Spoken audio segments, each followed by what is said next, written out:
கர்த்தருடைய பரிசுத்த நாமத்திற்கு மகிமை உண்டாவதாக. கர்த்தருடைய பெரிதான கிருபையினாலும் இரக்கத்தினாலும் கூட இந்த நாளுடைய சமூகத்திலே நாம் கடந்து வந்து தேவனை துதிக்க, ஸ்தோத்தரிக்க, ஆராதிக்க தேவன் கிருபை செய்தபடினாலும் என் தேவனை நன்றியோட துதிக்கிறேன், ஸ்தோத்தரிக்கிறேன். எத்தனை பேர் சந்தோஷமா இருக்கீங்க?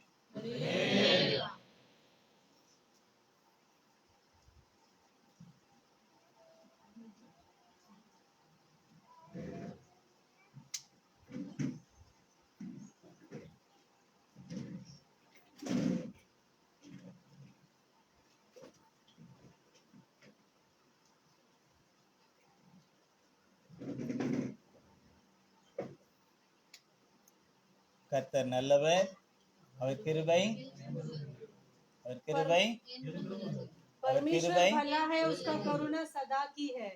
அவர் கிருபை அவர் கிருபை. அல்லேலூயா. கர்த்தர் உங்களை ஆசீர்வதிப்பாராக. நாம் ஒரு வசனத்தை நாம் வாசிப்போம். யாத்ராகமம் 3வது அதிகாரம் 18வது வசனத்தை ஒருவர் வாசியுங்கள். Exodus chapter 3 verse 18. निर्गमन का किताब 3 अध्याय वचन 18. அவர்கள் உன் வாக்குக்கு செவி கொடுப்பார்கள். அப்பொழுது நீயும் இஸ்ரவேலின் மூப்பரும் எகிப்தின் ராஜாவினிடத்தில் போய், எபிரேயருடைய தேவனாகிய கர்த்தர் எங்களை சந்தித்தார். இப்பொழுதும் நாங்கள் வனாந்தரத்தில் 3 நாள் பிரயாணம் போய் எங்கள் தேவனாகிய கர்த்தருக்கு பலியிடும்படி எங்களை போகவிட வேண்டும் என்று சொல்லுங்கள். ஆமென். நாம் தலைகளை தாழ்த்தி நாம் ஜெபிக்கலாம். हम अपने सिर को झुकाकर प्रार्थना करेंगे. எல்லாரும் ஜெபிங்க. கர்த்தாவே என்னோடு பேசு. सभी लोग प्रार्थना करेंगे कि परमेश्वर मुझसे बातें कीजिए. இந்த வசனத்திலிருந்து நீர் எங்களோடு கூட நீர் என்ன பேச விரும்புகிறீரோ அதை நீர் பேசும். ये वचन के द्वारा आप हमसे क्या बातें करना चाहते हैं वैसे आप हमसे बातें कीजिए. நாங்கள் கேட்கிறவர்களாக மாத்திரமல்ல, हम केवल सुनने वाले ही नहीं, அதன்படியே எங்களுடைய வாழ்க்கையை உமக்கு சமர்ப்பணம் செய்யவும் எங்களுக்கு உதவி செய்யும். उसी तरह हम अपने जीवन को अपने आप को समर्पित करने के लिए हम प्रार्थना करेंगे. கரத்துல ஒப்பு கொடுக்கிறோம். हम परमेश्वर के हाथ में सौंपेंगे. இயேசுவின் நாமத்தில் பிதாவே. यीशु के नाम से पिता. ஆமென். ஹல்லேலூயா. ஹல்லேலூயா. ஹல்லேலூயா. தேவன் மோசேயினிடத்திலே எகிப்தில் உள்ள தம்முடைய ஜனங்களை மீட்டு கொண்டு வரும் பொழுது என்ன செய்ய வேண்டும் என்று அவர்களுக்கு சொல்லுகிறார். तब परमेश्वर ने मूसा को मिस्र से अपने लोगों को कैसे छुटकारा करके लाना है उसके बारे में बात किया है.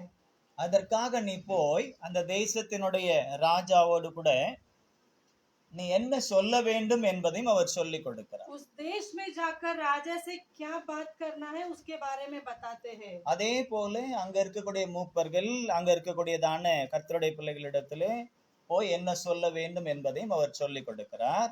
उस देश में जाके बुजुर्ग से वहां के लोगों से कैसे मुलाकात करना है, कैसे बात करना है वो सिखाते हैं. அதே போல நீயும் அங்க இருக்கக்கூடிய கர்த்தருடைய பிள்ளைகளும் மூப்பர்களும் எல்லாரும் சேர்ந்து போய் அந்த ராஜாவினிடத்துல என்ன சொல்ல வேண்டும் என்பதையும் அவர் சொல்லிக் கொடுக்கிறார். तुम उस देश में जाके वो बुजुर्ग और उस देश के लोगों के साथ मिलकर वो राजा से क्या बात करना है उसके बारे में सिखाया गया है. இதுல இருந்து உங்களுக்கு என்ன தெரியுது? इसमें से आपको क्या पता चलता है? சொல்லுங்க பார்க்கலாம். இப்ப நான் சொன்ன இந்த வார்த்தைகளிலே இருந்து கர்த்தர் இப்போ நமக்கு சொல்லிக் கொடுக்கிற இந்த வார்த்தைகள் இருந்து உங்களுக்கு என்ன தெரியுது? परमेश्वर ने अभी यहाँ पे बताया गया इस वचन से आपको क्या सीखने को मिला है? என்ன தெரியுது? என்ன புரியுது? क्या समझ में आ रहा है? கர்த்தர் என்ன எப்படிப்பட்டவர்னு தெரியுது? परमेश्वर कैसा है करके आपको पता चल रहा है क्या? சொல்லுங்க பார்க்கலாம். சோத்திரம்லாம் இப்ப சொல்லக்கூடாது. விடை தான் சொல்லணும், பதில் தான் சொல்லணும். சரியான வழியை காட்டுவார். அப்புறம் தைரியத்தை கொடுப்பார். அப்புறம் என்ன மத்தவங்க கையில எல்லாம் பைபிள் இப்பதான் புதுசா பாக்குற மாதிரி பாத்துக்கிட்டே இருக்கிறாங்க. என்ன பாருங்க, இங்க தேவன் நமக்கு அல்லது அன்றைக்கு நம்முடைய முற்பிதாக்களுக்கு சில விஷயங்களை சொல்லி கொடுத்து அதன்படி செய்யும்படியாய் அவர் கிரியை செய்கிறார். यहाँ परमेश्वर ने अपने बुजुर्ग के बातों को सुनकर उसके अनुसार चलने के लिए परमेश्वर ने सिखाया है। மோசேக்கு சொல்றார் யார் யார்கிட்ட எப்படி பேசணும்னு சொல்லி கொடுக்கிறார். मूसा को सिखाता है किसके पास कैसे बात करना அவங்களை है, எப்படி கேதர் பண்ணணும், அவங்களை எப்படி ஒன்று சேர்க்கணும்னு சொல்லி கொடுக்கிறார். उनसे कैसे उनको एकत्रित करना है वो सिखाता है।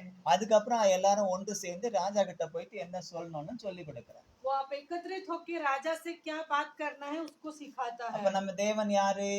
तो हमारा परमेश्वर कौन है? பெரியவரா? ஆலோசனை கர்த்தர். நமக்கு சொல்லி கொடுக்கிறவர். हमारा परमेश्वर कौन है? वो हमारा शिक्षक है। நான் பேசுற தமிழ் புரியலையா இல்ல அந்த அம்மா பேசுற ஹிந்தி புரியலையா? ரெண்டும் புரியலையா? ரெண்டும் புரியுது, கொஞ்சம் மாதிரி இருக்குது. ஆனா இவ்வளவு எளிதாக இன்னும் எப்படி கர்த்தர் உங்களுக்கு சொல்லி கொடுப்பார்னு தெரியும். அவர் நமக்கு சொல்லி கொடுக்கிற தேவன். ஒரு தாய் தன் பிள்ளைக்கு சொல்லி கொடுப்பதை போல, ஒரு தகப்பன் தன் பிள்ளைக்கு சொல்லி கொடுப்பதை போல, ஒரு ஆசிரியர் பிள்ளைகளுக்கு சொல்லி கொடுப்பதை போல நமக்கு அவர் சொல்லி கொடுத்து வழி நடத்துகிற தேவனா இருக்கிறார். जैसे अपने माता पिता अपने बच्चों को सिखाते हैं, जैसे शिक्षक अपने बच्चों को सिखाते हैं, वैसे वो हमें सिखाकर हमें मार्ग में चलाता है। யார் யார்கிட்ட எப்படி பேசணும்ன்றத கூட நமக்கு அவர் சொல்லி கொடுக்கிறார். हम एक दूसरे से कैसे बात करना है वो भी परमेश्वर हमें ராஜா सिखाता கிட்ட है। எப்படி போகணும்னு சொல்லி கொடுக்கிறார். राजा के पास कैसे जाना है वो सिखाता है। மூப்பர்களோடும் அங்குள்ள இஸ்ரவேல் ஜனங்களோடும் எப்படி பேசணும்னு சொல்லி கொடுக்கிறார். वो मिस्र देश के बुजुर्ग और वहीं के लोगों से कैसे बात करना है वो सिखाता है। இந்த சொல்லி கொடுக்கப்பட்ட மோசே ஒன்னும் சாதாரண ஆள் இல்ல. वो सिखाया गया मूसा वो साधारण व्यक्ति नहीं है। உங்களை மாதிரி என்ன மாதிரி எல்லாம் படிச்சவர் இல்ல அவரு. आपके जैसे या मेरे जैसे पढ़े लिखे कोई नहीं है। நம்மள எல்லாரோடையும் சகல சாஸ்திரத்திலும் கற்று தேர்ந்தவர். हमसे भी बढ़कर सारी शास्त्र का ज्ञान पाए हुए हैं। நம்ம எல்லாம் ஒரு டிகிரி முடிச்சிட்டாலே காலர் எல்லாம் இறுகிடுது. நான் இருக்கல. हम एक डिग्री पाने के बाद हमारा कॉलर टाइट हो जाता है। டைட் ஆயிடுச்சா, காலர் இறுகி போகுது, கண்ணெல்லாம் கொஞ்சம் அப்படி மேல போயிடுது, அப்படி மிடுக்கா பாக்குது. हमारे देखने की नजरिया में भी बदल जाता है। இன்விடேஷன் எல்லாம் கூட பின்னால போட்டுக்கிறோம். படிக்கிற நம்ம பேருக்கு பின்னால என்ன செய்யறோம்? So and so BCom, so and so BA, so and so MA, so and so MBBS அப்படின்னு போட்டுக்கிறோம். हमारी शादी की पत्रिका में भी हम लिखते हैं कि हमने क्या डिग्री को पाया है करके, அது ஏன்னா அது ஒரு பெருமை. क्योंकि वो एक बड़ा घमंड की बात மோசே है। போடணும்னா அவருக்கு பேருக்கு பின்னால இந்த ஊர் அளவுக்கு எழுதணும். मूसा अगर अपने निमंत्रण में डालना है तो वो पूरे गांव भर की बात को बता सकते हैं उसमें। ஹல்லேலூயா. சகல சாஸ்திரத்தையும் கற்றவர். सारा शास्त्र का ज्ञान को ஆனா पाया हुआ ज्ञानी அவர்கிட்ட है। கர்த்தர் சொல்லி கொடுக்கிறார். लेकिन उनको परमेश्वर सिखाता நாம है। உலக பிரகாரமாக என்னத்தான் சகல சாஸ்திரத்தையும் கற்றாலும் हम संसार के रूप में पूरी शास्त्र को जानने के बावजूद भी கர்த்தருக்கு முன்பதாக அது ஒண்ணுமே இல்லை. वो परमेश्वर के सामने कुछ भी नहीं है। வேதம் சொல்லுகிறது शास्त्र कहता है இந்த உலக ஞானம் इस संसार का ज्ञान जो है தேவனுக்கு முன்பதாக எப்படி இருக்கான்? பைத்தியமாய் இருக்கிறது. वो परमेश्वर के सम्मुख में वो निर्बुद्धि है। அதே போல தேவ ஞானம் இந்த உலகத்துக்கு முன்பதாக எப்படி இருக்கு? वैसे इस परमेश्वर का ज्ञान जो है संसार के सामने क्या है?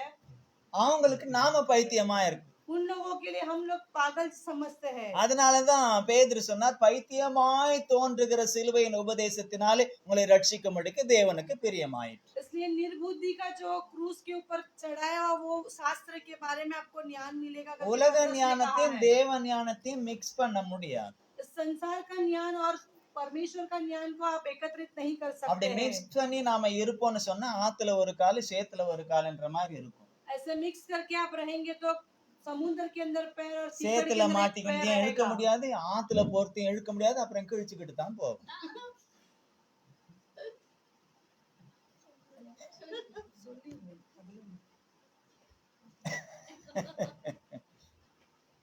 புரியுதுங்களா? தேவ சமூகத்துல வந்தா எப்பவும் தேவ சிந்தனையிலே வசனம் சொல்லுகிறது உங்க சிந்தை கிறிஸ்துவின் சிந்தையா இருக்கும். आप जब कभी परमेश्वर के भवन में आते हैं आपका विचार जो है मसीह के साथ जुड़े रहना है। எப்பவுமே கிறிஸ்துவின் சிந்தனையில இருந்தா நல்லது. हमेशा मसीह के अंदर विचार में बने रहना है। இயேசு எப்பவுமே பிதாவினுடைய சிந்தையிலே இருந்தார். यीशु जो है हमेशा वो पिता के विचार में रहते சரி, हैं। இப்போ சொல்ல வந்தது என்னவென்றால், अभी क्या कहना चाहता हूँ, கர்த்தர் மோசேயினிடத்துல சொல்லி அனுப்புறாரு, परमेश्वर मूसा से कहता है, எங்கள் தேவனாகிய கர்த்தருக்கு பலியிடும்படி எங்களை போக விட வேண்டும் என்று அவனுக்கு சொல்லுங்க. परमेश्वर यहोवा से हम लोगों की भेंट देने के लिए हमें मार्ग दिखाने के लिए बोलता है। அதுவும் 3 நாள் வனாந்தர பிரயாணம். वो भी 3 दिन उस जंगल का यात्रा है। நமக்கு கூட இந்த ஹவுசிங் போர்டுல இருந்து வரதுக்கு 3 நாள் பிரயாணம் ஆகுது. हमको भी इस हाउसिंग बोर्ड में से यहाँ आने के लिए 3 दिन का यात्रा हो जाता है। 9 மணிக்கு ஆராதனைன்னு சொன்னா 9 बजे का कलीसिया बोलने से அம்பர்நாத்ல இருந்து வர்றதுக்கு, अम्बरनाथ में आने, அதுவும் ஹவுசிங் போர்டுல இருந்து வர்றதுக்கு, हाउसिंग बोर्ड में रह के आने அதுவும் के लिए, சபைக்கு பக்கத்துல இருந்து வர்றதுக்கு, कलीसिया के बाजू में रह के आने के लिए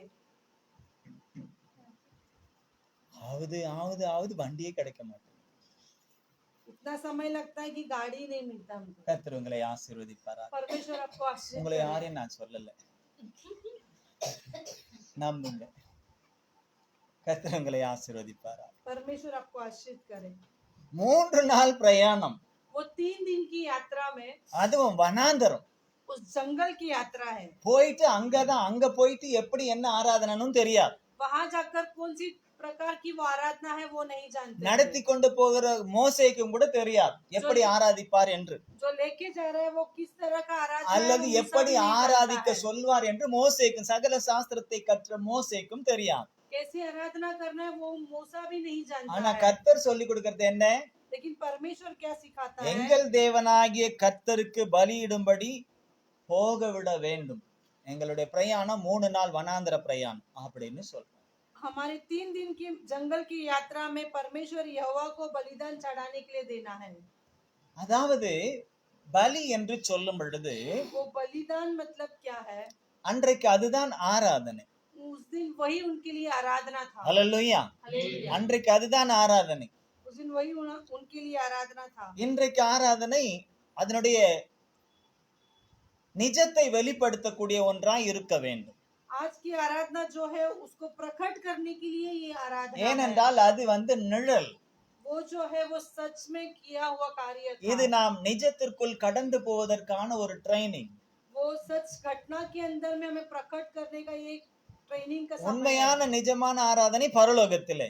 सच्ची जो आराधना है वो स्वर्ग में होता है। இது எப்படின்னா, ये कैसे है, ஒரு புக்க பாக்குறோம், अभी हम एक किताब को देखते हैं, அதை நாம படிக்கிறோம். उसे हम पढ़ते हैं। இது யார் எழுதுனா? யாரோ ஒருத்தர் எழுதினார். ये किसने लिखा है, कोई एक व्यक्ति ने लिखा होगा। படிக்கிறோம்.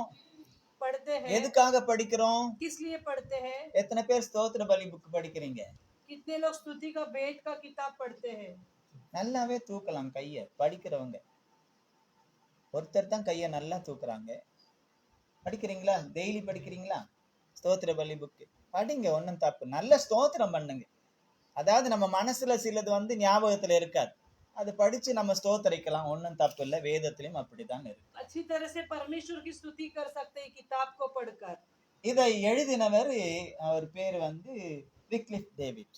ये जो लिखा है वो उनका नाम है विक्लिफ डेविड करके। ஆனா நம்ம படிக்கும் போது விக்லிஃப் டேவிட்ட நம்ம நினைக்க போறது இல்ல. हम पढ़ते समय विक्लिफ डेविड को नहीं याद करते हैं। அதே போல இப்ப முற்பிதாக்கள் செய்த அந்த ஆராதனை இப்பொழுது நாம் செய்கிறது இல்லை. वैसे हमारे पूर्वज पिता लोग जो आराधना किया उसे हम ஆனால் नहीं நாம் करते படிக்கின்றோம். हैं, उसे हम पढ़ते हैं। இப்பொழுது நமக்கு அது வேறு விதமாய் நமக்கு ஆவியானவர் சொல்லிக் கொடுக்கின்றார். लेकिन अभी पवित्र आत्मा हमें दूसरी तरह से चलाता है। இது நம்ம படிப்பது எதற்காக? தேர்வதற்காக. ये पढ़ने का कारण क्या है, हमें उसमें उत्तीर्ण होना है। ஸ்கூல்ல போயிட்டு பிள்ளைங்க படிக்கிறாங்களே எதற்காக? बच्चे स्कूल जाकर क्यों पढ़ते हैं? எதுக்கு படிக்க வைக்கிறேன்? பெரிய ஆளாவணும். இல்லனாலும் அவன் பெரிய ஆளாவா வளர மாட்டேன், தனியா வளர்ந்துருவா. எதுக்கு படிக்க வைக்கிறேன்னு கேட்டா பெரிய ஆள் ஆகணும். எப்படி பெரிய ஆள் ஆகணும்?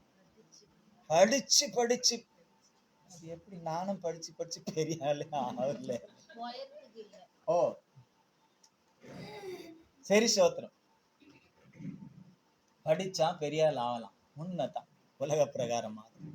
संसार के रूप में देखेंगे तो அதே पढ़ने से போல बड़े हो जाएंगे। தேவன் படிச்சு கொடுக்கிற காரியங்களை, ஆவியான நமக்கு சொல்லி கொடுக்கக்கூடிய காரியங்களை நாம் படித்து தேர்ந்தா பரலோகம் பெரிய ஆளா போறோம். वैसे ही स्वर्ग से हमें बताया गया, जो पवित्र शास्त्र को पढ़ेंगे तभी हम बड़े व्यक्ति बन ஹல்லேலூயா, पहुंच सकते हैं। ஹல்லேலூயா. हालेलुया। அந்த ஆராதனைக்கும் இன்றைய ஆராதனைக்கும் இனிமேல் நாம் செய்ய போகக்கூடிய ஆராதனைகளுக்கும் நிறைய வித்தியாசம் இருக்கிறது. ஆனால் எல்லாமே ஒன்று. पूर्वजों ने किया वो आराधना और अभी हम कर रहे वो आराधना, स्वर्ग का आराधना सब एक ही है। அன்றைக்கு பலி செலுத்தி அவர்கள் தேவனுடைய நாமத்தை மகிமைப்படுத்தினார். उस समय वो लोग बलिदान देकर परमेश्वर की आराधना कर रहे थे। இன்றைக்கு நாம இன்னைக்கு ஆடு இல்லாம, மாடு இல்லாம, வேற புறா இல்லாம இங்க உக்காந்துகிட்டு எதையும் ரத்தம் சிந்த வைக்காம நம்ம உக்காந்து ஆராதிக்கிறோம்னு சொன்னா, ஏற்கனவே நமக்காக ஒருத்தர் ரத்தம் சிந்தித்தார் என்பதை விசுவாசித்து நாம் ஆராதித்துக் கொண்டு आज हम आराधना कर रहे हैं बिना कुछ बलिदान देते हुए। कारण क्या है? हमारे लिए परमेश्वर ने बलिदान दे दिया है। ஹல்லேலூயா. हालेलुया। கரங்களை தட்டி நாம் தேவனுடைய நாமத்தை மகிமைப்படுத்தலாம்.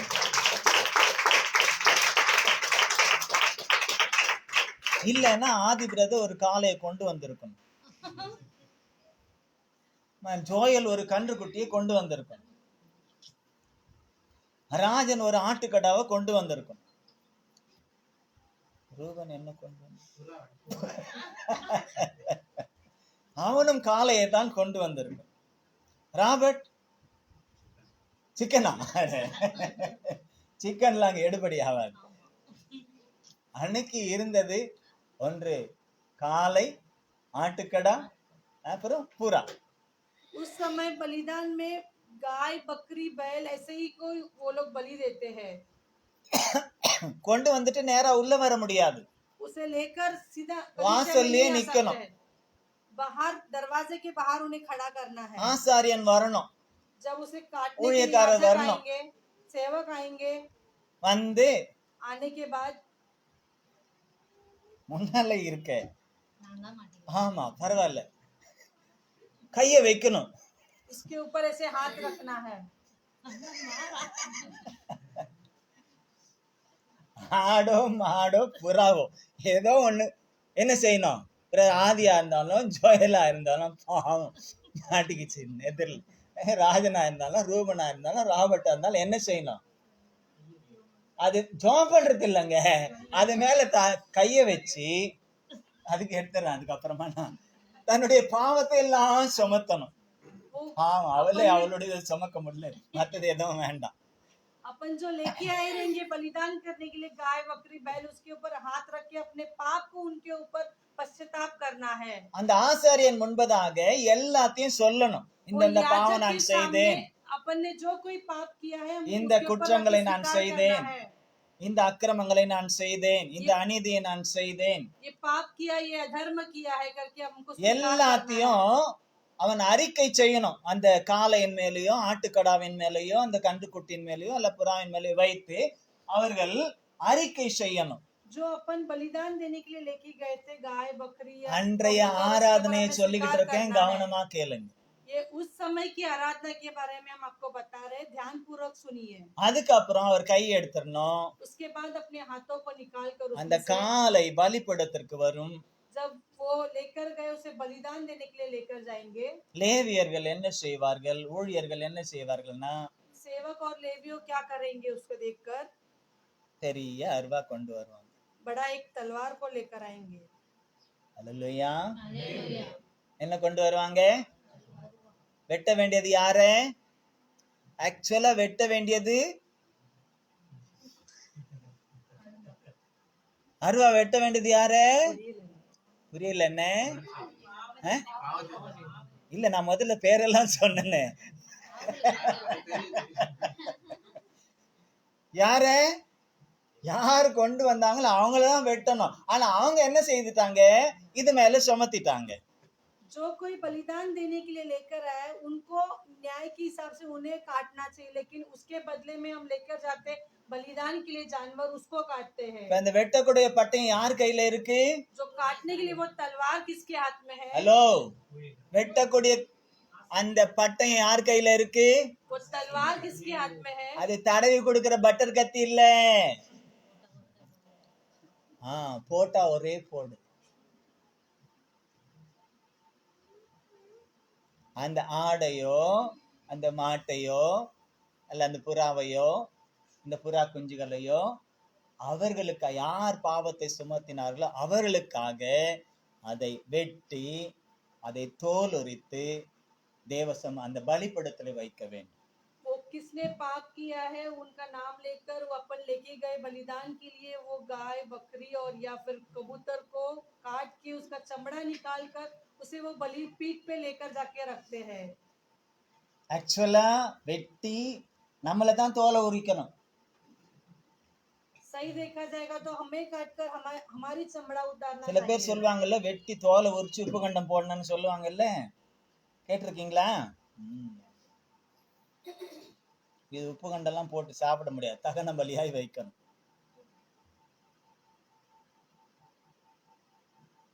இன்னைக்கு நாம தப்பிச்சிருக்கோம். आज हम बच गए हैं. அதற்காக இயேசு எல்லாவற்றையும் தன்மையில ஏற்றுக்கொண்டார். इसलिए परमेश्वर ने सब कुछ अपने ऊपर स्वीकार कर लिया है. அதனால இன்னைக்கு புது சேர்ல ஹாயா உட்கார்ந்துகிட்டு ஆராதிக்கிட்டு இருக்கோம். इसलिए हम नए कुर्सी में बैठ के हम आराधना कर பெரிய रहे हैं. ஆசீர்வாதம் இல்ல? ये बड़ी ஹல்லேலூயா, आशीर्वाद है. ஹல்லேலூயா. हालेलुया. அவர் இல்லைன்னா நாமளும் ஆட்டையும் மாட்டையும் கொண்டு போயிட்டு நாமளும் பலி செலுத்திக்கிட்டு, ஆனால் அதனால நம்முடைய பாவம் தீர்ந்துருச்சான்னு பார்த்தா இல்ல என்று தான் ஒவ்வொரு முறையும் அதை செய்ய வேண்டியிருக்கிறது. वो नहीं है, इसके लिए हम बलिदान करने के लिए बकरी गाय और कबूतर को लेके जाके बलिदान देते हैं. இன்னும் செய்து கொண்டிருக்கிறார்கள், आज भी वैसे कर இன்னும் रहे हैं. செய்யவும் போகிறார்கள். ऐसे और करने वाले भी ஆனால் हैं. இயேசுவை நாம் ஏற்றுக்கொண்டதினாலே, हम यीशु मसीह को स्वीकार कर இயேசு लिए நம்முடைய इसलिए, ரட்சகராய் நாம் விசுவாசித்ததினாலே यीशु मसीह को हमारा उद्धार करता करके स्वीकार நமக்கு किया அதிலிருந்து इसलिए, விடுதலை கொடுத்து हमें परमेश्वर ने उसमें से छुटकारा देकर அந்த விசுவாசத்தினால, கவனிங்க, அந்த விசுவாசத்தினால विश्वास से இன்றைக்கு आज हम நாம் இவ்விதமாய் ஆராதித்துக் கொண்டிருக்கிறோம். ऐसे आराधना कर रहे हैं. ஆனால் இந்த நாளின் ஆராதனையிலும் கூட लेकिन आज के दिन की आराधना में அதே பலி போன்ற ஆராதனை தான் உண்மையானது. वो बलिदान देने वाला आराधना ही सच्ची आराधना है. அதே போல பலி என்று சொல்லக்கூடிய ஆராதனை தான் உண்மையானது. वो बलि देने का आराधना ही सच्चा இன்றைக்கு आराधना है. ஆராதனை விதவிதமாய் இருக்கு. आज आराधना तरह तरह का है, ஆனால் அந்த நிழலை பிரதிபலிக்க கூடியதா இல்லை. पर उसे प्रकट करने वाली कोई आराधना नहीं है. அந்த பழைய ஏற்பாட்டினுடைய ஆராதனையை பிரதிபலிப்பதா இல்லை. वो पुराने नियम की आराधना को प्रकट करने वाला भी कोई சில आराधना சபையில नहीं है. ஆசாரியர்கள் அந்த மாட்டின அந்த கோட்டு அந்த ட்ரெஸ் எல்லாம் கூட மாட்டிக்கிட்டு மாசெல்லாம் செய்யறாங்க, அது மாத்திரம் இருக்கு. ஆனா ஆராதனைக்கான முறைமை இல்லை. कई कलीसिया में कोट सूट पहन के सेवक लोग आराधना करते, पर उसकी तरीका नहीं पता उन्हें कैसे आराधना करना है. ஆசாரிய உடை உடுத்தின்னு விசேஷமான உடை, அங்கி, அதுக்கு மேல ஒரு அங்கி, அதுக்கு மேல ஒரு ஒரு வஸ்திரம் அப்படின்னு, அதுக்கப்புறம் இந்த ரோபு, அப்புறம் இன்னும் இந்த ஆப்பன் எல்லாம் போட்டுக்கிட்டு நிறைய காரியத்தை செய்யற அப்படிப்பட்ட ஊழியர்களும் இருக்காங்க. वो याजक को किस तरह कपड़ा पहनाना है वैसी तरह कपड़ा पहनकर तरह तरह के पहन के वो आराधना करते हैं. ஆனால் ஆராதனை அப்படி இருக்கான்னு பார்த்தா இல்ல. लेकिन आराधना वैसा है कि देखेंगे तो ऐसे नहीं रहा. இன்னைக்கு நிறைய ஊழியக்காரருடைய கரத்துல பட்டயம் இல்ல. अभी बहुतों के हाथ में तलवार नहीं है. சில பேர்கிட்ட இருக்கு, பட்டயம் இருக்கு, இதுதான் பட்டயம். यही हमारे लिए डाल है. புதிய ஏற்பாட்டினுடைய ஊழியக்காரனுடைய கரத்துல இருக்க வேண்டிய பட்டயம் இதுதான். नया नियम के अनुसार सेवक के हाथ में यही ஆனா डाल இதை होता வச்சுட்டு है. இன்னைக்கு நிறைய பேர் கொஞ்சிக்கிட்டு இருக்காங்க. लेकिन इसको रख के बहुत लोग प्यार சில करते हैं. பேருக்கு எப்படி இந்த பட்டயத்தை பயன்படுத்தணும்னு தெரியல. कई लोग को पता नहीं है इस शास्त्र को कैसे इस्तेमाल சில करना பேருடைய है. பட்டயம் அப்படியே ஜிப்பு போட்டு மூடி மழுங்கி போயிருக்கு. कई लोगों का ये डाल जो है जिप लगा के बंद करके ऐसे पुराना हो गया है. இல்லன்னா அந்த பட்டயத்தை எப்படி பயன்படுத்தணும்னு தெரியல. उसको कैसे इस्तेमाल करना है वो भी नहीं जानते இன்னும் हैं. பார்க்க போனா और देखने जाए तो அன்றைக்கு பலி செலுத்தின ஆசாரியனுடைய கரத்துல லேவியனுடைய கரத்துல இருந்தது ஒரு சைடு ஷார்ப் உள்ள பட்டயம் தான். उस समय पर याजक के हाथ में जो तलवार था वो सिर्फ एक ही बाजू में उसका धार था. ஆனா இப்ப இருக்கிற பட்டயம் அப்படி இல்லையா, இருபுறமும் கருக்குள்ள பட்டயம்னு சொல்லப்படுது. लेकिन अभी की जो डाल है वो दोनों बाजू से उसको धार है. இருபுறம் கற்குள்ள பட்டயம்னா நீங்க என்னன்னு நினைக்கிறீங்க? दोनों बाजू का धार का मतलब क्या सोचते हो आप? இதுல இருக்கு, इसमें है वो என்னன்னு நினைக்கிறீங்க? क्या है? இதுக்குள்ள இருக்கு அந்த பட்டயம். என்ன நினைக்கிறீங்க? इसके अंदर है, उसे क्या समझते हो? வசனம் என்ன சொல்லுது? वचन जो है, நம்ம வாசிக்கிறோம், அவருடைய வாயிலிருந்து இருபுறமும் கருக்குள்ள பட்டயம் வெளிப்பட்டது என்று நாம் பார்க்கிறோம். இருபுறம் கருக்குள்ள பட்டயம். हम वचन को देखते हैं, दुधारी तलवार है। அப்போ அந்த இருபுறம் கருக்குள்ள பட்டயத்தை இயேசுவும் பிடித்திருந்தார் ஊழியம் செய்யும் பொழுது. वो दुधारी तलवार को यीशु मसीह ने भी पकड़ा था। அதே போலத்தான் அவருடைய சீஷர்களும் பிடித்திருந்தார்கள். वैसे उनका शिष्य ने भी पकड़ा था। அதே போலத்தான் அவரை பின்பற்றுகிற ஊழியர்களும் பிடித்திருக்க வேண்டும். वैसे उनके पीछे चलने वाले उनके सेवक को भी उसे पकड़ना है। வெளிப்படுத்தல் 1:16 வாசித்து பாருங்கள். ரெவலேஷன் 1:16. प्रकाशित वाक्य पहला अध्याय 16वां वचन को हम पढ़ेंगे। வாசிங்க, சீக்கிரமா வாசிங்க. ரெவலேஷன் எங்க இருக்கு? பின்னால இருக்கு, முன்னால தேடுறாங்க. और वह अपने दाहिने हाथ से 7 तारे लिए हुए था और उसके मुख से चौकी दोधारी तलवार निकालती थी और उसका मुंह ऐसा प्रज्वलित था जैसा सूर्य कड़ी धूप के समय चमकता है। வலக்கரத்திலே 7 நட்சத்திரங்களை ஏந்திக் கொண்டிருந்தார். அவர் வாயிலிருந்து இருபுறமும் கற்கொள்ள பட்டயம் புறப்பட்டது. அவருடைய முகம் வல்லமையாய் பிரகாசிக்கிற சூரியனை போல் இருந்தது. ஆமென். அவருடைய வாயிலிருந்து இருபுறமும் கருக்குள்ள பட்டயம் என்ன செய்ததா? புறப்பட்டது. பூமியில இருக்கும் பொழுதும் அப்படித்தான் இருந்தது. இன்னும் நீங்க வாசிக்கணும்னா எபிரேயர் 4வது அதிகாரம் 12வது வசனத்தை வாசியுங்கள். Hebrew chapter 4 verse 12. इब्रानियों का किताब 14 अध्याय और 12वां वचन को हम पढ़ेंगे। क्योंकि परमेश्वर का वचन जीवित और प्रबल और हर एक दोधारी तलवार से भी बहुत चौका है और जीव और आत्मा को और गांठ गांठ और गूंदे गूंदे को अलग करके पार पार छेदता है और मन की भावनाओं और विचारों को जांचता है। ஆமென். வாசிங்க சீக்கிரமா. எபிரேயர் 4:12. எபிரேயர் 4:12. எபிரேயர் 4:12. தேவனுடைய வார்த்தையானது ஜீவனும் வல்லமையும் உள்ளதாயும் இருபுறமும் கருக்குள்ள எந்த பட்டயத்திலும் கருக்கானதாயும் அது என்ன செய்யுமா? ஆத்மாவையும் ஆவியையும் கணுக்களையும் ஊனையும் பிரிக்கத்தக்க உருவ குத்துகிறதாயும் இருதயத்தின் நினைவுகளையும் யோசனைகளையும் வகை அறுக்கிறதாயும் இருக்கிறது. அல்லேலூயா. தேவனுடைய வார்த்தை எப்படி இருக்குதா? परमेश्वर का वचन कैसा है? தடவி கொடுக்கிற பட்டர் கத்தி இல்ல. ऐसे लगाने वाला मक्खन का चाकू नहीं है। இந்த பாஸ்டர் ஓயாம இப்படிதான் பேசுவார். ये पास्टर हमेशा ऐसा ही बोलते हैं। மத்த பாஸ்டர்ங்களாம் அப்படி பேசுறாங்களா? दूसरे पास्टर जी ऐसे बोलते हैं क्या? குத்தி குத்தி பேசுறாங்க. या मैं टोच कर बोलते हैं? என்னதான் குத்துறேன்னு தெரியல. क्या टोचता है मेरे को? ஆனா என் கையில இருபுறம் கருக்குள்ள பட்டயத்தை தான் கர்த்தர் கொடுத்திருக்கிறார். लेकिन परमेश्वर मेरे हाथ में दुधारी तलवार ही दिया है। பட்டயம் கொஞ்சாது.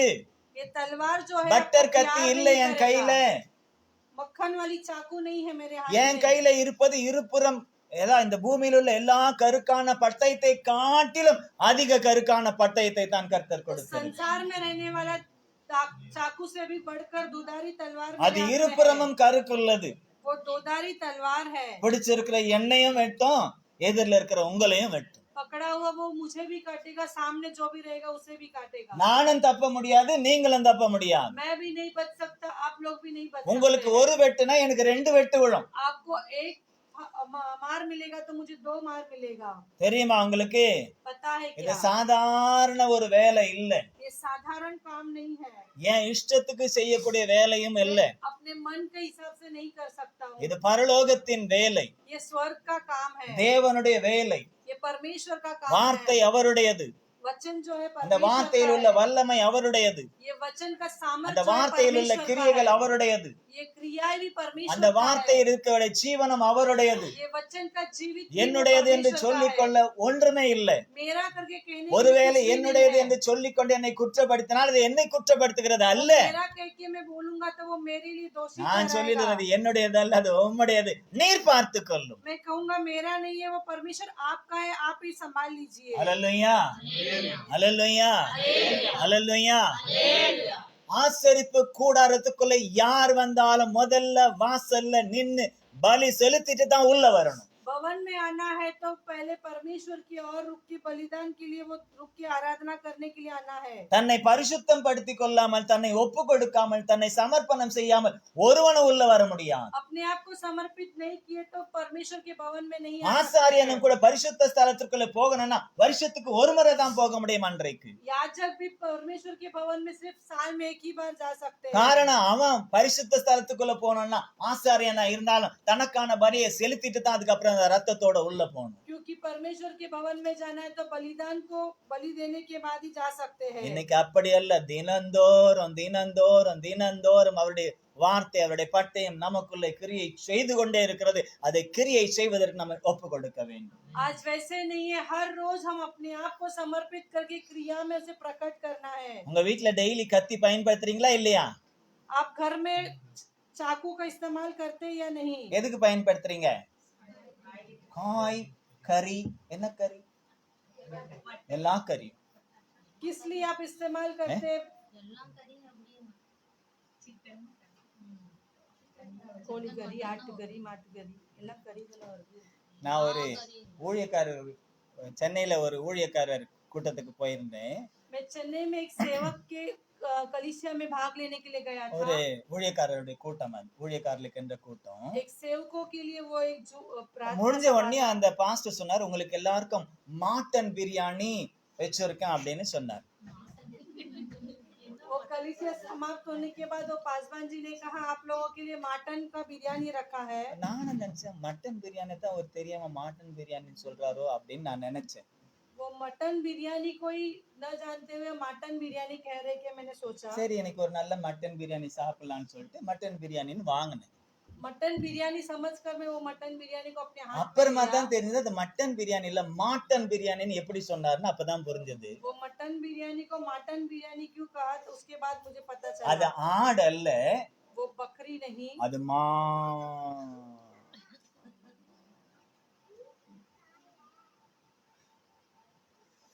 அப்ப எவ்வளவு டீசென்ட்டா சொல்லி இருக்கிறாரு பாரு அவரு. उन्होंने कितने अच्छी அத तरीके வேற से மாதிரி बताया है। சொல்லாம மத்தவங்களுக்கு அது தெரியல. அது சில பேர் அப்படிதான் நினைச்சுக்கா மட்டன் பிரியாணி போடுறாரு. அவர் மாட்டன். அப்புறம் கேட்டேன் என்னங்க அது மாட்டன், இதுதான் அதுக்கு பேரு இங்க அப்படின்னாரு. तो उन्होंने कहा मटन नहीं कहते हम इसे मटन ही कहते करके ஏதோ उनका नाम ஒண்ணு यही है यहाँ पर। அறுக்கிறதுக்கு காய் கறிகள் எல்லாத்தையும் வெட்டுறதுக்கு சில நேரத்துல சண்டை போடும்போது கூட எடுத்துக்கிறோம். वो भाजी पाला या मटन चिकन काटने के लिए कई समय झगड़ा करने के लिए भी हम वो चाकू का சில इस्तेमाल நேரம் करते பேசிக்கிட்டே हैं। கோவத்துல நம்மளையும் கூட வெட்டிக்கிறோம் गुस्से में हम अपने उंगली को भी काट देते हैं। இல்லையா? நடந்திருக்கா இல்லையா? எத்தனை பேர் வாழ்க்கையில அது நடந்திருக்கு. பேசிக்கினே கோவப்பட்டுக்கிட்டு நம்மளையே நம்மளை வெட்டிக்கிட்டு இருக்கோம். कितने बार ऐसे हुआ होगा, गुस्से में अपने उंगली को आप काट लिए होंगे। போகட்டும். பட்டயம் என்பது தேவனுடைய வார்த்தை. तलवार जो है वो परमेश्वर का वचन है। அது நம்முடைய ஆத்மாவையும் वो हमारा आत्मा, ஆவியையும் प्राण, கணுக்களையும் वो हमारे घंटा, ஊனையும் हमारे गुण உருவ குத்தி उसे छेद करके இருதயத்தின் நினைவுகளை, हमारे हृदय के विचारों को, யோசனைகளை, हमारे विचार को, அதாவது வகை வகையா இருக்கிறதா இருக்கான். उसे तरह तरह के से काटते हैं। சில பேர் நம்ம வெங்காயம் கட் பண்றது ஒரு மாதிரி இருக்கும். हम प्याज काटते हैं तो हमारी तरीके से काटते பிரியாணி हैं। வாலா வெங்காயம் கட் பண்றது ஒரு மாதிரி இருக்கும். बिरयानी के लिए प्याज अलग तरीके से அந்த काटते हैं। பிரியாணி வாலாவால விஜ் பிரியாணிக்காரன் கட் பண்றது ஒரு மாதிரி இருக்கும். वो बिरयानी बिरयानी में वेजिटेबल बिरयानी के लिए अलग तरीके से काटते हैं। மட்டன் பிரியாணி சிக்கன் பிரியாணி அவன் பண்றது ஸ்லைஸ் ஒரு மாதிரி இருக்கும். मटन बिरयानी चिकन बिरयानी के लिए अलग तरीके से काटा जाता சில है। பாஜிங்க கூட வெட்டுறது சில பேர் அவங்க ஏடா தடா ஆடா தடா வெட்டுவாங்க. कई लोग भाजी आड़े टेढ़े काटते हैं, சில பேர் அதை அழகா வெட்டுவாங்க. कई लोग सही அந்த तरीके से சைஸ் काटते என்ன हैं। மிஷின்ல கொடுத்து வெட்டின மாதிரி அழகா இருக்கும். वो साइज के हिसाब से मशीन में काटा है उस तरह से काटते हैं। எங்க வீட்டுல கூட இந்த காய்கறியில சாம்பார்ல எதுனா காய் போடணும்னா அந்த காயின் அளவுங்க கரெக்டா இல்லைன்னா எங்க அப்பா திட்டுவார். हमारे घर में भी सांभर में कोई सब्जी डालेंगे तो वो सही तरीके से नहीं काट के डालेंगे। முருங்கைக்காய் போட்டா கூட அந்த லெவல் கரெக்டா ஒவ்வொன்றும் அதே 1 இன்ச்சுனா இல்ல 2 இன்ச்சுனா அப்படிதான் இருக்கணும். वो सेंग जो है वो अगर हम सांभर में डालेंगे तो இன்னும் 1 எங்க इंच तो 1 தாத்தா इंच அதை விட होना है। இன்னும் பெட்டர். அவர் என்ன பண்ணுவாருன்னா हमारे दादाजी और अच्छे थे। முருங்கைக்காய் கறியில முருங்கைக்காய் போட்டு செய்வார். वो मटन के अंदर पे वो शेंग डाल के வீட்லயே बनाते हैं। முருங்கைக்காய் மரம் உண்டு. घर में ही शेंग का झाड़ அவர் था। அழகா அதை எல்லாத்தையும் கிளீன் பண்ணி அந்த அந்த நாரே எடுத்து वो अच्छे से साफ करके उसके ऊपर का छिलके ஒரு उतार 4 कर முருங்கைக்காயை வச்சு ஒரு கட்டு கட்டுவார். கவனிங்க, 4 शेंगा को रख के एक बंडल 4 बनाएगा। முருங்கைக்காய் துண்டை வச்சு முருங்கைக்காய் முழுசா இல்ல 4 முருங்கைக்காய் துண்டை வச்சு ஒரு கட்டு கட்டுவார். 4 शेंगे के टुकड़े को அப்படி एक கட்டி बंडल கட்டி கட்டி தான் बनाएगा। குழம்புல போடுவார். ऐसे बांध कर ही वो सालन के अंदर छोड़ेंगे, உடையாது. वो नहीं टूटेगा। ஆமா தாய் வச்சு பாரு அப்புறம் தெரியும் டேஸ்ட் இல்ல. கருவாட்டுல போடுறிய கறியில போட மாட்டிய, அதுலயும் போட மாட்டியா, நீ எதுலயும் போடாது.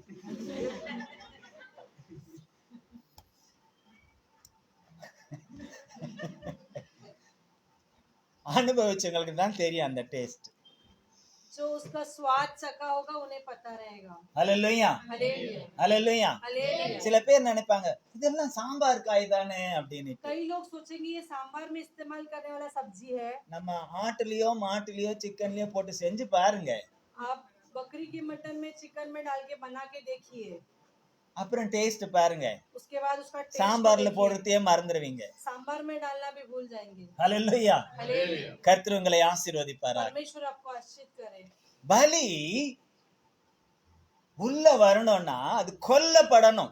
वो बलि देने के लिए अंदर आना था, उसे அப்போ मारना है। இப்ப இருக்கிற ஆராதனையில நம்ம உள்ள வரணும்னா அதுக்காகத்தான் எல்லா ஆவிக்குரிய சபைகளிலும் சனிக்கிழமைகளில ஒரு ஆயத்த கூட்டத்தை வைக்கிறாங்க. इसलिए आत्मिक आराधना के लिए शनिवार को एक आराधना तैयार करने के लिए இல்லன்னா रखते हैं। வீட்லயே ஆயத்தப்பட்டுட்டு வாங்கன்னு சொல்றாங்க. नहीं तो घर में से तैयार होके आने के लिए कहते हैं। ஹல்லேலூயா. हालेलुया। சில நேரத்துல வர முடியாத சூழ்நிலை இருக்கிறதுனால வீட்டுல இப்ப இன்னைக்கு கூட நமக்கு பந்தி இருக்கு, உங்களை எல்லாரும் வீட்டுல ஆயத்தப்பட்டு வாங்க அப்படின்னு சொன்னேன். நீங்களும் கூட ஆயத்தப்பட்டு வந்திருக்கோம்னு சொல்லி இருக்கீங்க. ஹல்லேலூயா. आज भी प्रभु भोजन है, हमने कहा कि घर से तैयार होके आने के लिए आप भी तैयार होके आए நீங்க हो। எப்படி ஆயத்தப்பட்டீங்க அப்படின்னுட்டு யாருக்கு தெரியும்? எனக்கு தெரியாது, ஆனால் கர்த்தருக்கு தெரியும். आप कैसे तैयार हो मैं नहीं கவனிங்க, जानता हूं, लेकिन परमेश्वर இப்ப जानता இங்க है। பட்டயத்தை என் கையில கொடுத்திருக்கிற ஆவியானவருக்கும் தெரியும். अभी मेरे को दुधारी तलवार दिया हुआ परमेश्वर की पवित्र आत्मा भी जानता எங்கெங்க है। வெட்டணுமோ அங்கங்க வெட்டுவார், எங்கெங்க சீவணுமோ அங்கங்க சீவுவார். जहाँ कहीं काटना है छाटना है वो वही நகத்தை करेगा। வெட்ட வெட்டு கத்தி பயன்படுத்த போறது இல்ல. नाखून काटने के लिए हमें तलवार की इस्तेमाल नहीं करना है। என்ன பயன்படுத்தலாம்? இப்பெல்லாம் ஸ்டைலா வந்துருச்சு. ஆமா நெயில் கட்டர். முன்னெல்லாம் அது இருந்துச்சா? இல்ல. अब स्टाइल के लिए नेल कटर आ गया है। பிளேடு தான் யூஸ் பண்ணுவாங்க. पहले ब्लेड का इस्तेमाल करते थे नाखून சின்ன काटने சின்ன के लिए। பிள்ளைங்களுக்கு எல்லாம் பிளேடு பயன்படுத்த மாட்டாங்க. छोटे बच्चों के लिए ब्लेड नहीं इस्तेमाल करते। தாய்மாருங்க என்ன செய்வாங்க? பால் கொடுத்துக்கிட்டே என்ன செய்வாங்க? அந்த பிள்ளையினுடைய கையை கடிக்க மாட்டாங்க, நகத்தை கடிச்சிருவாங்க. माँ लोग क्या करते हैं, बच्चे को दूध पिलाते समय अपने मुंह से उसका नाखून काट देते हैं। அன்னைக்கெல்லாம் நல்லா தான் இருந்தாங்க, எல்லாமே நல்லா தான் இருந்துச்சு. उस दिन सब अच्छा था, सही था। ஹல்லேலூயா. हालेलुया। பந்த பாசம் எல்லாம் நல்ல இறுக்கமா இருந்துச்சு. तभी प्रेम जो है वो अच्छा था। அது வாயில கை வச்சு கடிக்கும் போது சந்தோஷமா இருந்துச்சு பிள்ளைங்களும். वो मुंह में उंगली रख के இப்ப நெயில் கட்டர் எடுத்தாலே ஓடுது. अभी नेल कटर लेंगे तो बच्चे भागने लगते हैं। நெயில் கட்டர் எடுத்தாலே என்ன செய்யுது? ஏன்னா இது வேற அது வேற. क्योंकि ये अलग है वो अलग है। அன்னைக்கு அன்போடு கடிக்கப்பட்டது. उस दिन प्रेम से काटा நெயில் गया था। கட்டருக்கு அன்பு தெரியாது. नेल कटर को प्रेम नहीं நாம पता। கூட எப்படி சில நேரத்துல வெட்ட தெரியலன்னு சொல்லிட்டு சேர்த்து சதையும் சேர்த்து வெட்ட வேண்டியதாயிடும். कई समय हमें काटने को नहीं पता तो हम अपने चमड़े को भी அதனால साथ में काट பூனை देते நாய் हैं। கூட நம்ம கையில நகத்தை வெட்டுறதுக்கு கொடுக்க மாட்டேங்குது. इसके लिए कुत्ता और बिल्ली भी हमारे हाथ में नाखून काटने के लिए नहीं देता தெரியுமா है। உங்களுக்கு? இல்ல ரபேர்? ஆமா, வளர்க்குறவங்களுக்கு தான் தெரியும். जो पाल पोषण करते उन्हें पता है। கர்த்தர் உங்களை ஆசீர்வதிப்பாராக. परमेश्वर आपको आशीष பலி என்று சொல்லும் பொழுது, बलिदान का मतलब ஆராதனை என்று சொல்லும் பொழுது आराधना का मतलब है உள்ள வரணும்னா अंदर आना है, கொல்லப்படணும், पहले मारना है, அடுத்து उसके बाद தோலை உரிச்சிடணும். उसका चमड़ा उतारना है। அந்த காலை கருப்பா சிவப்பான்னு தெரியாது, वो बछड़ा जो है वो काला है या सफेद है नहीं पता, அந்த ஆடு கருப்பா சிவப்பான்னு தெரியாது. वो बकरी जो है वो काला है सफेद है नहीं அப்படின்னா पता, என்ன, அது என்ன ஜாதின்னு தெரியாது. वो कौन सा जात है वो नहीं पता। உரிச்சதுக்கு அப்புறம் எல்லாம் ஒண்ணு போலதான் இருக்கும். चमड़ा उतारने के बाद सब एक समान ही அதனாலதான் இன்னைக்கும் சபையில சொல்லப்படுது, நாமளும் கூட தோல் உரிக்கப்படணும். इसलिए कलीसिया में आज भी कहता है कि हम भी अपने என்ன चमड़े को தோலே? उतारना है। कौन से चमड़े को उतारना है? ஆமா, நாடார் என்ற தோல், நாயக்கர் என்ற தோல், நாயுடு என்ற தோல், முதலியார் என்ற தோல், अपने जात पात का वो जो धर्म देखते हैं उसका चमड़ा उतारना है। இப்படி எல்லா தோலையும் உரிச்சிட்டு सारे चमड़े को उतारने के बाद உள்ள வரணும். अंदर आना है। அதனாலதான் என் பிள்ளைங்களுக்கு நான் ஸ்கூல்ல அவங்க ஜாதி கேட்டப்ப ஜாதியே கொடுக்கவே இல்லை. मेरे बच्चे को जब हम स्कूल में एडमिशन कराए जात पूछा, हमने எங்க जात வீட்டுல नहीं எங்க தாத்தா बताया। எல்லாமே அப்படித்தான். முதல்ல அவங்க யாருமே என்ன ஜாதின்னு தெரியும், ஆனா ஜாதியை கொடுக்கவே இல்லை. हमारे घर में पता है कौन सा जात है, लेकिन हमने वो हमारे धर्म के बारे में नहीं बताया। வெறும் இந்தியன் கிறிஸ்டியன் தான் கொடுத்துட்டு இருந்தோம். सिर्फ इंडियन का क्रिश्चियन करके हम देते हैं। எங்க பெரியம்மா டீச்சர், हम मेरी बड़ी माँ जो எங்க है वो அம்மாவுடைய அம்மா शिक्षक है। அக்கா, मेरे माँ की बड़ी बहन शिक्षक அவங்க है। என்ன சொன்னாங்க, நம்ம ஜாதி இல்லைன்னா கூட பரவாயில்ல, அது சொல்லக்கூடாது, அது தப்பாயிடும், வேண்டாம், சில காரியத்துக்காக அதை மாத்தி கொடுங்க அப்படின்னு சொன்னாங்க. हमारे जात के लिए थोड़ा कुछ बदलाव करके देना है करके அதாவது कहा। ஸ்கூல்ல இந்த ஸ்காலர்ஷிப் கிடைக்கும், இது கிடைக்கும், அது கிடைக்கும்ட்டு இந்து இது அப்படின்னு போட்டு கொடுங்க அப்படின்னு சொன்னாங்க. स्कूल में स्कॉलरशिप मिलेगा बोल के हिंदू धर्म ऐसे लिख के देने के ஆனா लिए எங்க कहा। தாத்தாவும் ஒத்துக்கல, எங்க அப்பாவும் ஒத்துக்கல. लेकिन मेरे पिताजी और मेरे दादाजी उसके लिए स्वीकार नहीं किए। அதுக்கப்புறம் அவர் சரி இந்துன்னு போட வேண்டாம், கிறிஸ்டியன் போட்டாவது இது போடுங்க, அது இல்லைன்னா கூட பிசிலயாவது போகும் அப்படின்னு சொன்னாங்க. तो उन्होंने कहा हिंदू नहीं तो क्रिश्चियन करके लिखेगा तो हमको बीसी करके वो कैटेगरी में मिल जाएगा। சரி பிள்ளைங்களுக்கு யூஸ் ஆகுமேன்னு சொல்லிட்டு போட்டாங்க. बच्चों के लिए इस्तेमाल होगा करके डाल दिया था, ஆனா உண்மை அது அல்ல, लेकिन सच्चाई वो नहीं है। கர்த்தருக்கு தெரியும். लेकिन परमेश्वर जानता है। உலக பிரகாரமான சில காரியங்களுக்காக சில பேர் சில காரியங்களுக்கு, ஆனா ஒரு பிரயோஜனமே இல்லை, அப்படி செய்தும் கூட ஒரு பிரயோஜனமே இல்லை. संसार के नियमों के लिए लोग बदलाव करते हैं लेकिन उसे कोई मतलब नहीं है। அதனால என் பிள்ளைங்களுக்கு கொடுக்கும்போது நான் அதையும் கூட தூக்கிட்டேன். लेकिन जब मेरे बच्चों का एडमिशन कराने के टाइम में वो भी बदल दिया। சர்நேம் என்னன்னு கேட்டாங்க, கிறிஸ்டியன் தான் சொன்னேன். सरनेम क्या पूछा, मैंने बोला ரிலிஜன் என்னன்னு கேட்டாங்க, கிறிஸ்டியன் தான் சொன்னேன். बोला धर्म क्या, मैंने बोला क्रिश्चियन ही है। கேள்விக்குறியா இருந்தது அவங்களுக்கு, இன்னும் நிறைய பேருக்கு கேள்விக்குறியா இருக்கு. बहुत लोग के लिए वो एक सवाल है, அதுதான் நாங்க वही हम है। கிறிஸ்துவை ஏற்றுக்கொண்ட பிற்பாடு நமக்குள்ள தோல் உரிக்கப்பட்ட அந்த அனுபவம் வேண்டும். मसीह को स्वीकार करने के बाद वो चमड़ा निकाला वो अनुभव हमारे लिए ஆக்சுவலா होता இங்க है। சர்நேம் கேட்கறது ஜாதி இல்ல, அது यहाँ ஒரு पे जो ஞாபகத்துல வச்சுக்கோங்க. सरनेम पूछते हैं तो वो जाति नहीं दर्शाता அது ஒரு है, குடும்ப பேர். वो एक आपका சர்நேம் परिवार का என்பது नाम குடும்ப है। பேர், ஒவ்வொரு குடும்பத்திற்கும் ஒவ்வொரு பேர் இருக்கும். एक परिवार के लिए एक नाम रहता है। எங்க ஊர்ல இருக்க எங்க ரெண்டாவது பெரியம்மா, அவங்க வீட்டுக்காரருடைய குடும்ப பேர் குடுமி. हमारे दूसरी बड़ी माँ के घर पे उनका सरनेम जो है कुड़िमी करके है। ஆமா, அவர் பேர் வேதக்கண்ணு, குடுமி வேதக்கண். उनका नाम அவங்க है कुड़िमी surname அது. वेदकन करके। இன்னைக்கு பிள்ளைங்களுக்கும் அப்படிதான் குடுமியா தான் இருக்கிறாங்க. अभी குடுமினா बच्चे ஒரு भी பெரிய, वैसे ही है। அது என்ன சொல்றது, நீ என்ன பெரிய குடுமியா அப்படி கேக்குறாங்கல்ல, அந்த மாதிரி குடுமி. ஆனால் கர்த்தருக்குள்ள வந்து அந்த குடுமையெல்லாம் கட் பண்ணிடணும். लेकिन परमेश्वर के अंदर आएंगे तो वो सब हमें बदलना है। ஆமென். தோல் உரிக்கப்பட, உச்சந்தலையிலிருந்து உள்ளங்கால் வரை தோல் உரிக்கப்பட வேண்டும். सर से हमारे तल पांव तक सारे चमड़ा उतारना है हमारा। அல்லேலூயா, அல்லேலூயா. இன்னொன்னு, இந்த மாம்ச கிரியைகள் கனெக்ஷன் இருக்கு பாரு, அதை கட் பண்ணணும். शारीरिक संबंध जो है वो सारे चीज को हमें कट करना है। உள்ள வந்ததுக்கு அப்புறம் அது முழுக்க கட் பண்ணிட்டா என்ன கிடையாது, अंदर आने के बाद उसके लिए क्या नहीं है, தலைக்கும் உடம்புக்கு என்ன கிடையாது, उसके no शरीर connection. को और அதே का போல कोई நம்ம संबंध नहीं சரீரத்துல है। இருந்தாலும் ஆராதனைக்குள்ள வந்துட்டா இந்த சரீரத்தோட கூட நமக்கு கனெக்ஷன் இல்ல, ஆவியில கனெக்ட் ஆயிடணும். हम अंदर रहने का हमारे शरीर में कोई संबंध नहीं, हम आत्मा में संबंध रखना है, ஆவியானவரோட கனெக்ட் ஆயிடணும். हम पवित्र आत्मा के साथ संबंध रखना है। இந்த எஃப்எம் இருக்கு தெரியுமா, ரேடியோ எஃப்எம் वो இப்போ रेडियो இருக்குல்ல, एफएम जानते हो இருக்குது क्या? இல்ல, ஆனா யூஸ் பண்றது இல்ல நம்ம ஜாஸ்தி. लेकिन हम उसे इस्तेमाल ஆனா नहीं அப்பெல்லாம் करते हैं। ரேடியோ தாங்க நமக்கு पहले हमारे பொழுதுபோக்குக்கு, लिए रेडियो அப்பெல்லாம் ही था। ரேடியோ தான். அதுவும் இலங்கை வானொலின்னு ஒண்ணு இருந்துச்சு. समय இலங்கை बिताने के लिए வானொலி उसका इस्तेमाल சுத்த करते थे। தமிழ், நல்ல பாட்டுங்க போடுவாங்க, சினிமா பாட்டு தான். श्रीलंका का जो है वो शुद्ध तमिल में அதே बताया போல जाता था। காலையில நேரத்துல நல்ல கீர்த்தனை பாட்டுங்க போடுவாங்க, सुबह கிறிஸ்டியன் में பாட்டு. अच्छा वो क्रिश्चियन लोगों का भजन गीत அதுவும் चलता 3 था। பாட்டு, ஒரு கிறிஸ்டியன் பாட்டு, ஒரு முஸ்லீம் பாட்டு, ஒரு இந்து பாட்டு. एक क्रिश्चियन का गीत, एक मुस्लिम का அந்த गीत और हिंदू கிறிஸ்டியன் का பாட்டை गीत रहता है। கேட்கறதுக்கு காலையில 5 மணிக்கு டியூன் பண்ணணும். वो क्रिश्चियन का गीत सुनने के लिए सुबह 5 बजे उसको அது ट्यूनिंग அந்த करना இது पड़ता இருக்கும், है। அந்த நாப் இருக்கும், அதை கொஞ்சம் கொஞ்சமா திருப்பிக்கினே வரணும். वो एक बटन रहता है, वो थोड़ा थोड़ा पॉइंट में சில हमें बदलना ஸ்டேஷன்ல है। வந்து அது டபுள் கனெக்ஷன் வரும், இதுவும் கேட்கும் அதுவும் கேட்கும். कई स्टेशन में आएंगे तो கேட்டிருக்கீங்களான்னு தெரியல, டியூன் दो பண்ணி. तरीके की आवाज सुनता है। இலங்கை பாஷையும் கேட்கும், இந்த நம்ம தமிழ்நாட்டு பாஷையும் சில நேரத்துல கேட்கும், மாறி மாறி கேட்கும். कई समय சரியா दोनों டியூன் भाषा பண்ணா सुनने में आता है।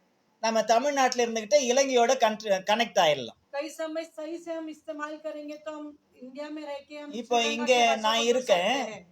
நான் பேசிக்கிட்டு இருக்கேன், अब यहाँ हम खड़े रह के விஜயம்மா बात कर வீட்ல रहे இருந்து हैं। கனெக்ட் ஆயிருக்காங்க, अभी घर में विजय अम्मा जुड़े हुए இது हैं, கனெக்ட் ஆயிருக்கு. वो जुड़ गए हैं।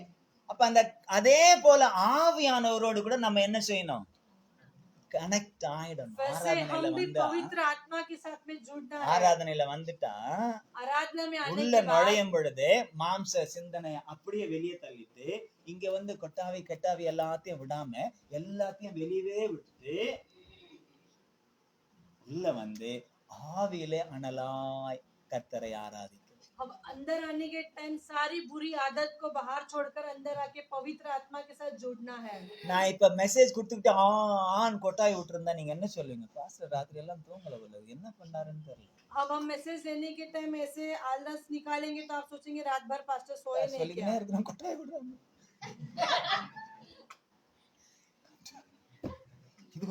இது ஒரு வியாதி சொன்னாலே வந்துரும், இன்னும் பக்கத்துல இருக்கிறவங்களுக்கு சேர்த்து வந்துரும். ये एक बीमारी है, बगल में बैठने वाले को भी आ जाएगा। இத வெளியவே என்ன செய்யணும், எல்லாத்தையும் வெளியவே விட்டுறணும். ये सब हम बाहर ही छोड़ कर आना। உள்ள வரும்போது ஆவியிலே மட்டுமே நாம் கனெக்ட் ஆக வேண்டும். अंदर आने के बाद केवल पवित्र आत्मा में ही हमें जुड़ना है, இதுதான் ஆராதனை. वही हमारे लिए आराधना அதே है। போல வந்துட்டா, उसके बाद आने के बाद अंदर இது எந்த ஆடு, செம்மறி ஆடா, வெள்ளை ஆடா, இது கருப்பாடா இல்ல வேற கலர் ஆடான்னு தெரியா, ये कौन सी तरह का बकरी है, लाल है, सफेद है, काला है, எதுன்னு தெரியா, தோலை உரிச்சுட்டா ஒண்ணுமே தெரியா. उसका चमड़ा उतारने के बाद वो नहीं சில जानते ஹோட்டலுங்கள कौन सा காக்கா है। கறி போடுறான், कई होटल में कवा बिरयानी देते हैं, கவுதாரி கறின்னு காக்கா கறியை கொடுக்கறான்.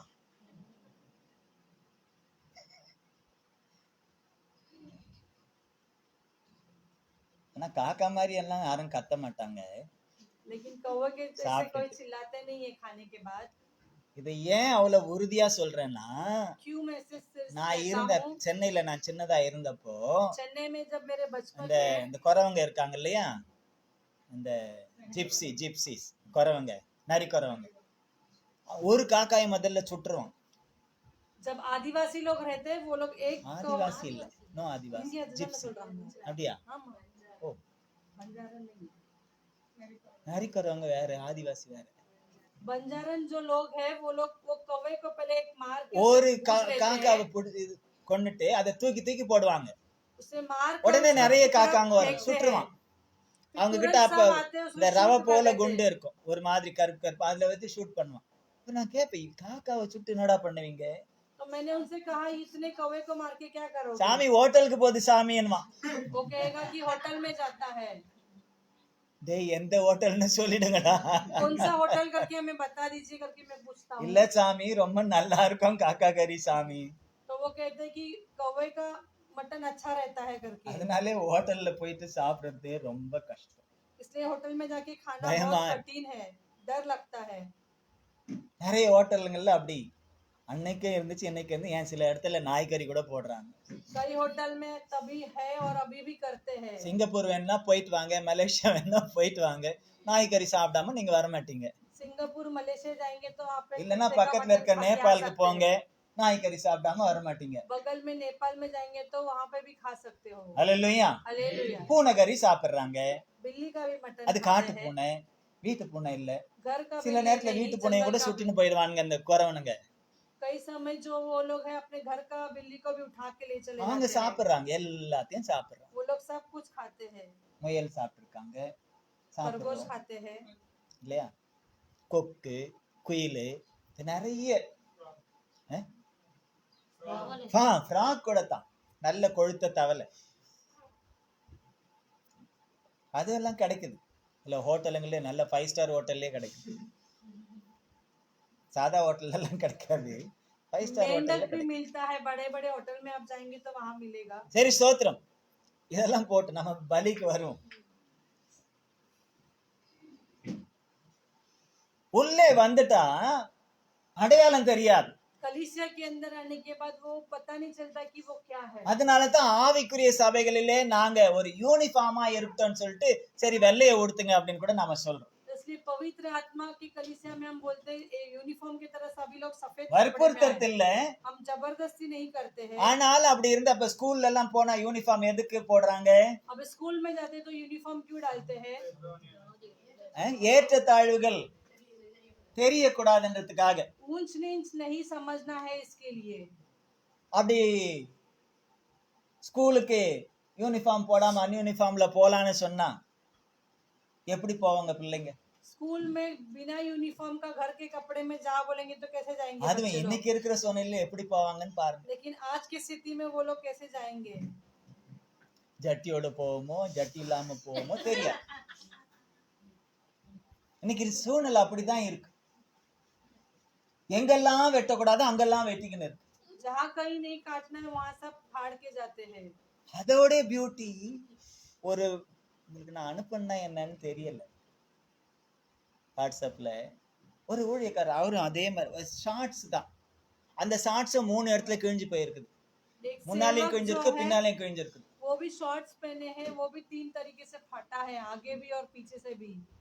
அவர் ஆராதிக்கிறார், அவர் பாட்டு பாடுறார். கவனிங்க, எங்க கவனிங்க, அவளை விட்டுருங்க, இல்லைன்னா தூக்கிட்டு போயிட்டு உள்ள கொஞ்சுங்க.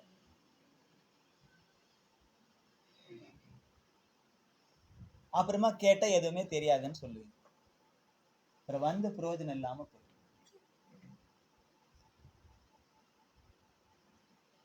கெட்ட வார்த்தை சொல்லி, கெட்ட வார்த்தை ஸ்டேஜ்ல கெட்ட வார்த்தை, அது தமிழ்நாட்டுல சில இடங்கள்ல சகஜமா வரக்கூடிய வார்த்தை. एक गलत शब्द का इस्तेमाल करके स्टेज में அதை பயன்படுத்தி பேசுறார். அவரு பெரிய उसे इस्तेमाल करके वो बोलने लगे तो वो बड़ा पास्टर बन गए। நேத்து ஒண்ணு வாட்ஸ்அப்ல ஒரு பாட்டு ஒண்ணு பார்த்தேன். कल मैं व्हाट्सएप पे एक गीत को देखा।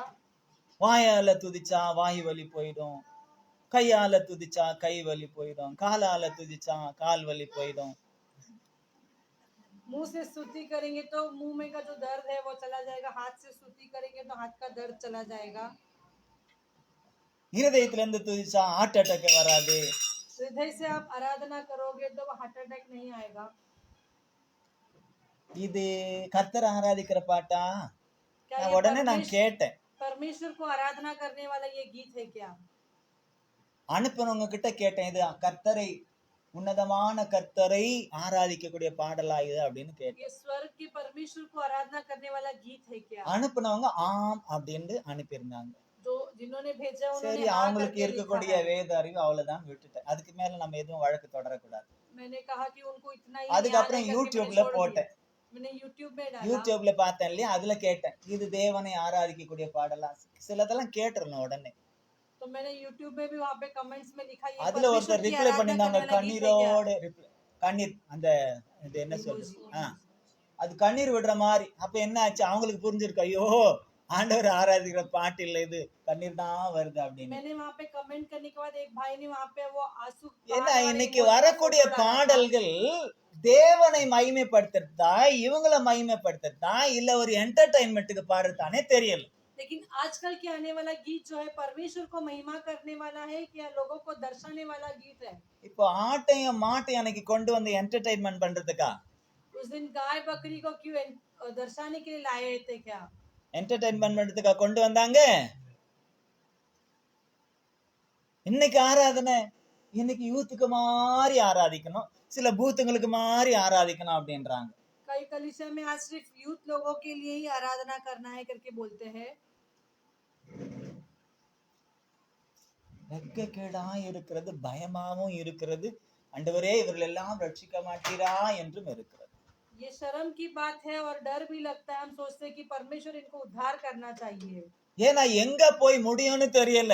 कहाँ जाके समाप्त होगा नहीं இன்றைக்கு पता। பிசாசு ஒளியின் தூதனுடைய வேஷத்தை தரித்து கொண்டு ஆராதனைகளிலே அவன் தான் கிரியை செய்து ஜனங்களையும் ஊழியர்களையும் வஞ்சித்து கொண்டிருக்கிறான். आज शैतान भी ऐसे रूप लेकर आके लोगों को दर्शाता है कि मैं ही सच्चा है करके। ஹல்லேலூயா, ஹல்லேலூயா. பலி செலுத்தப்பட்டு உள்ளே வந்து தோல் உரிக்கப்பட்டு கடைசியில் அது என்ன செய்யணும்? பலிபடத்துல கட்டைகள் மேல அடுக்கி அந்த காளையையோ அல்லது அந்த ஆட்டுக்கடாவையோ அல்லது புறாவையோ என்ன செய்யணும்? நெருப்பு போட்டு தகனிக்கணும். जो बलिदान करने के लिए लाते हैं उसे काट कर चमड़ा उतार कर उसे बलि पेड़ पे लेकर जाके उसे जलाना है। இது பாவ நிவாரண பலி. ये पाप को नष्ट करने के लिए एक बलिदान का அது बलि है। சர்வாங்க தகன பலி. वो एक बलिदान है। எதையும் ஆசாரியனை யூஸ் பண்ண முடியாது, கொண்டு வந்தவனை யூஸ் பண்ண முடியாது. ஓ, யாஜக் டோட்டலா சர்வாங்க தகன பலினா எல்லா அவயவத்தையும் தேவ சமூகத்துல வைத்து சாம்பலாக்க வேண்டும். वो याजक भी इस्तेमाल नहीं कर सकते, जिन्होंने लाया वो भी नहीं इस्तेमाल करना है। वो सब இன்றைக்கும் कुछ में नष्ट करना நாம் है। ஆராதனைக்கு கடந்து வந்து நாம் மாம்சத்தை வெளியவே, மாம்ச கிரியைகளை எண்ணங்களை வெளியவே விட்டுட்டு ஆவியிலே நிறைந்த உள்ள வந்து நம்முடைய சர்வ அங்கத்தையும் பலியாய் காணிக்கையாய் ஒப்பு கொடுக்க வேண்டும். आज हम भी सारी शारीरिक विचार को रूप को बाहर छोड़कर अंदर आके हम पवित्र आत्मा में अपने आत्मा प्राण शरीर को पूरी तरह से साष्टांग हम प्रणाम करना है। அப்படி நாம ஒப்பு கொடுத்துட்டா ऐसे समर्पित करने से அங்க பார்க்க மாட்டோம், हम उधर नहीं இங்க देखेंगे, பார்க்க மாட்டோம், इधर नहीं எது देखेंगे, நடந்தாலும் நமக்கு தெரியாது. कुछ भी करेंगे तो हम नहीं जानेंगे। பாகிஸ்தான் இங்க எடுத்துட்டு பெரிய குண்டே போட்டாலும் நமக்கு தெரியாது. पाकिस्तान यहाँ पे लाके एक बड़ा बॉम्ब भी डालेगा तो हम नहीं देखेंगे। ஹலோ, உங்ககிட்ட தான் பேசிக்கிட்டு இருக்கார் கர்த்தர். आप ही लोग से बात कर रहा है परमेश्वर। மாம்சத்தை வெளியே விடாம மாம்சத்தோட வந்து இருக்கிறதுனால தான் மாம்ச கிரிகளையே நாம் ஆராதிச்சுக்கிட்டு இருக்கோம். शारीरिक को हम बाहर नहीं छोड़ के अंदर लेकर आते, इसलिए हम शारीरिक रूप में ही आराधना करते हैं। உள்ளே வரும் பொழுது நாம் நாமாக அல்ல, அவரை பிரதிபலிக்கும்படியாய் அவருக்காய் வர வேண்டும். हम अंदर आने के टाइम अपने आप से नहीं, परमेश्वर को प्रकट करते हुए हमें अंदर आना है। அன்றைய ஆராதனைக்கும் இன்றைய ஆராதனைக்கும் எந்த வேற்றுமையும் இருக்கக்கூடாது. उस दिन की आराधना और अब की आराधना में कोई फर्क नहीं होना है। அது மாம்சத்தின்படி செய்தது, இன்றைக்கு ஆவியின்படி செய்வது, இது ரெண்டுமே கனெக்ஷன் ஆனது.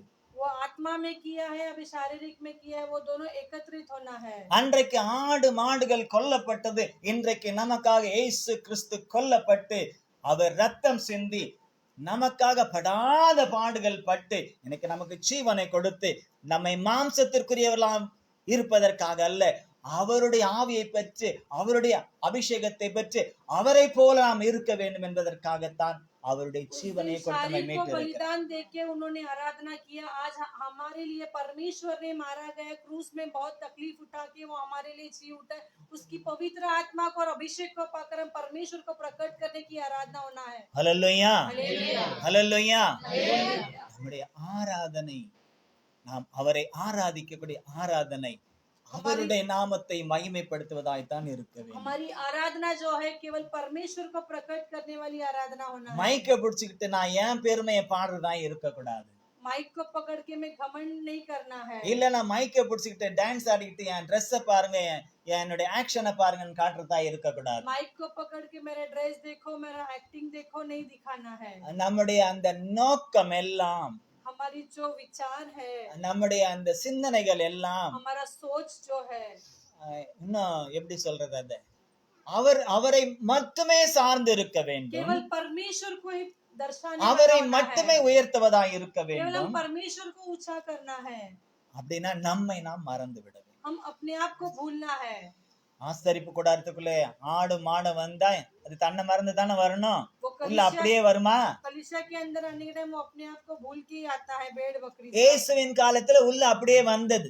यीशु के समय में वैसे ही वो लोग எருசலேம் आए थे। தேவாலயத்துல உள்ள வந்தது. यरूशलेम के भवन में वो ऐसे लेकर आए थे। ஆடு உள்ள அப்படியே வந்தது முழுசா, மாடு உள்ள வந்தது முழுசா, भेड़ புறாக்கள் बकरी உள்ள सब வந்தது अंदर आया முழுசா, था, कबूतर आया था, அத விக்கிறவங்களும் உள்ள இருந்தாங்க முழுசா. बेचने वाले भी उसी पूरा अंदर आए थे। இயேசு பார்த்தார், यीशु ने देखा, சொன்னாரு, कहा இது எல்லாத்தையும் எடுத்துட்டு வெளியே போங்க, ये सबको लेकर बाहर जाइए, இது வியாபார ஸ்தலம் அல்ல, ये बेचने के लिए जगह नहीं இது है, தேவனுடைய ஆலயம், ये परमेश्वर का भवन இது है, தேவனுடைய வீடு. ये परमेश्वर का घर என் है, பிதாவின் வீட்டை ये मेरा पिता का घर को வியாபார ஸ்தலமாக்காதிருங்க, ये बाजार नहीं बनाना என் है, பிதாவின் வீட்டை मेरे पिता के घर को கல்லர் குகையாக்காதிருங்க. आप कचरे नहीं அவங்க करना है। கேட்கல, उन्होंने नहीं நீங்க सुना। யாரு, உங்களுக்கு இந்த அதிகாரத்தை கொடுத்தது யாரு? நாங்க. आप कौन है, आपको अधिकार देने वाला அவருக்கு कौन है? வந்துச்சு கோபம், उनको எடுத்தாரு गुस्सा आया। சாட்டைய. उन्होंने लाठी लिया, ஆடு மாடுகளை எல்லாம் அடிக்கல, அவுத்து விட்டுட்டார். போ, वो गाय बकरी बैल को नहीं விட்டா मारा, போதுன்னு उन्होंने खोल அவைகள் के ஓடிச்சு, छोड़ दिया। புறாக்கள் எல்லாம் திறந்து விட்டார். போ. वो कबूतर को भी खोल के ஆனா छोड़ दिया, மனுஷன் भाग மட்டும் गए। போகல. केवल मनुष्य नहीं வட்டிக்கு भाग கொடுக்கறவன் गए। இருந்தாங்க, वो ब्याज में देने वाला भी எக்ஸ்சேஞ்ச் था, வாலா இருந்தாங்க. वो बदला में लेने वाला காசு भी था। அந்த பணத்தை அந்த இதெல்லாம் கஜானா பெட்டி எல்லாம் என்ன செய்தாராம்? கவிழ்த்து போட்டார். वो पेटी सबको पलट दिया। அதுக்கப்புறம் பிரேட் எடுத்தார்.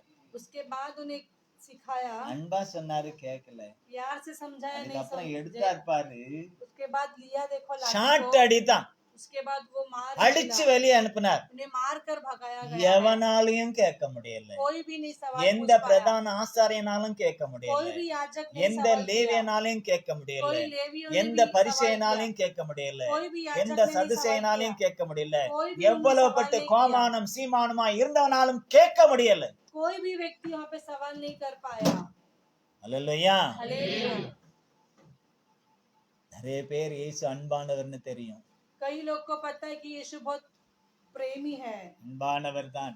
वो प्रेम करने वाला ही है, ஆனால் लेकिन அவர்கிட்ட இருபுறம் கருக்குள்ள பட்டயம் இருக்கு. उनके पास दुधारी तलवार भी है।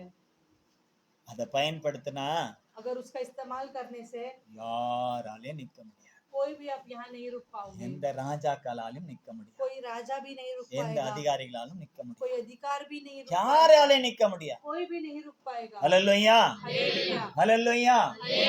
ஏனென்றால் அவர் தேவன், क्योंकि वो परमेश्वर है हमारा, அவர் சர்வ வல்லமையுள்ள वो தேவன். सारी शक्तिशाली है, அவரை மிஞ்சக்கூடியது ஒன்றுமில்லை இந்த பூமி. उनके अलावा कुछ नहीं हो सकता इस அவரை संसार में। ஆராதிக்கிறன்னா उसे आराधना करने वाले हम, சங்கீதக்காரர் சொல்கிறார், பயத்தோடும் நடுக்கத்தோடும் அவரை சேவி. वचन संहिता में कहते हैं कि डर से कांपते हुए उसकी आराधना करना மாம்ச है। கிரியைகள் வெளியே போகணும், हमारी शारीरिक क्रियाएं सारे बाहर மிருக जाना குணங்கள் है। வெளியே போகணும், जनावर के वो புறம் रूपों பேசுறது बाहर பழித்து जाना है। பேசுறது இன்னும் பலவிதமான கலக குணங்கள் எல்லாம் வெளியே போகணும். किसी की बुराई करना और चुगली करना, वो सारी இன்றைகளுக்கு दुष्ट आत्मा மிருகங்களுக்குள்ள बाहर जाना है। இல்லாத குணம் கூட சில மனுஷர்களுக்கிட்ட இருக்கிறது.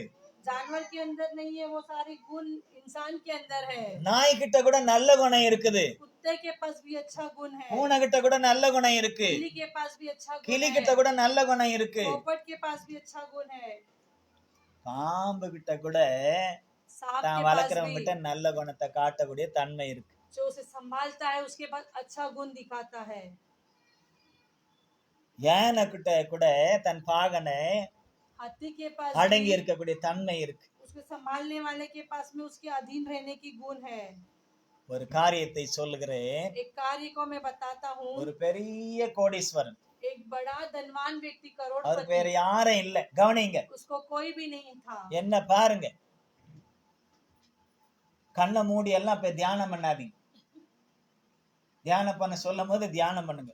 சில பேர் ஜெபம் பண்ண சொன்னா கண்ணை மூச்சு பார்ப்பாங்க. இப்ப பிரசங்க நேரத்துல கண்ணை மூடிக்கிறாங்க, தூங்குறாங்களா இல்ல தியானிக்கிறாங்களான்னே தெரியல.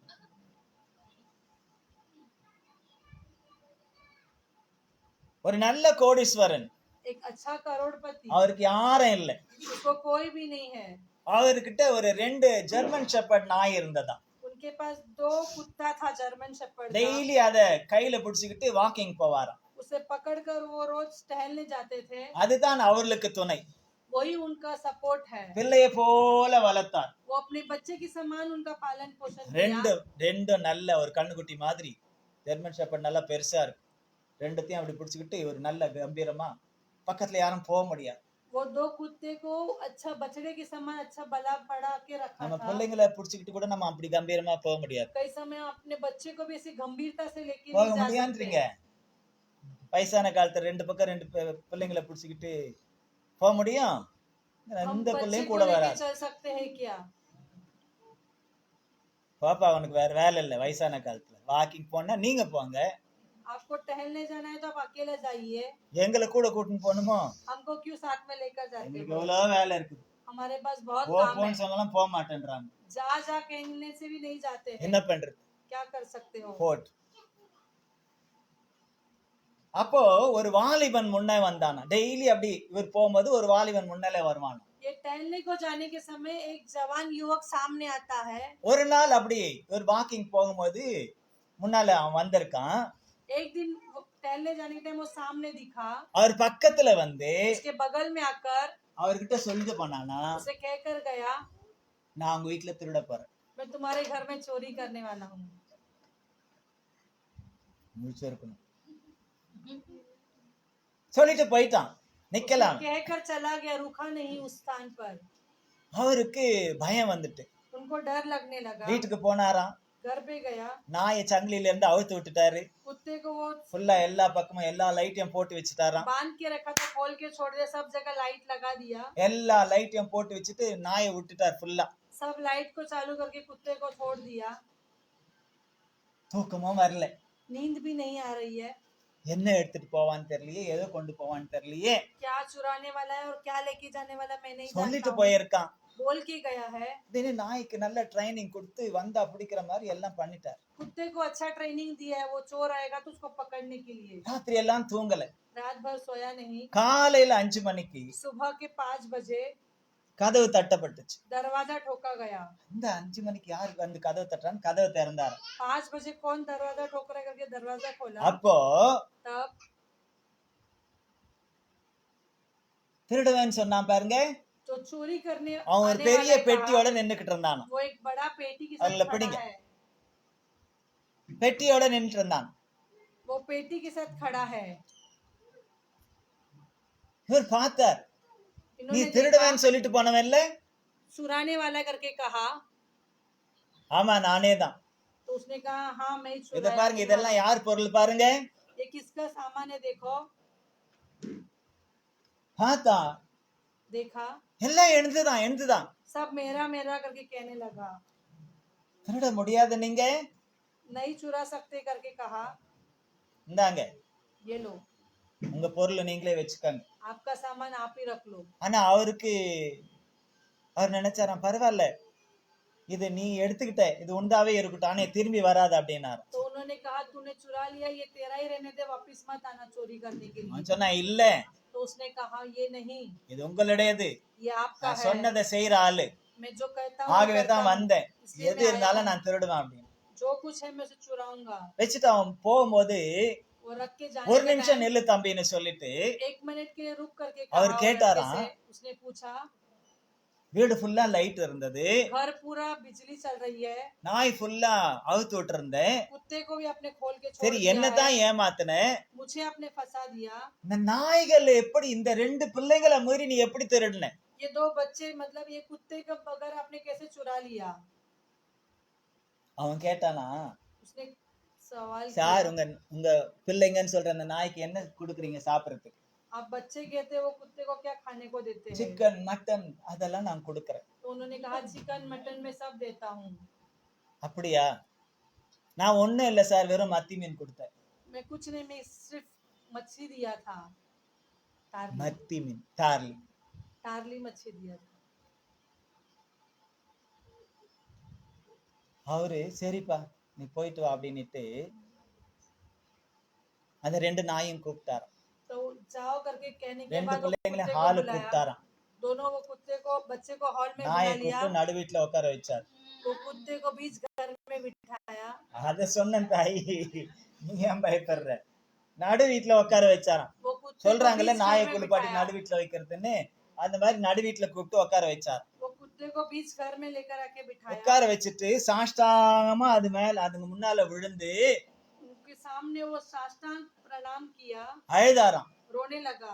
இதுவரையிலும் உங்களுக்கு என்ன பிடிக்கும்னு தெரியாம நான் நினைச்சிட்டேனே, வளர்த்துட்டேனே, உங்களுக்கு மீனே நான் கொடுக்கலையே, உங்களுக்கு மீன் பிடிக்கும்னு எனக்கு தெரியலையே, நான் சிக்கன் கொடுத்துருக்கேன், மட்டன் கொடுத்துருக்கேன், வேற என்னென்னமோ கொடுத்துருக்கேன், ஆனா கடைசியில இந்த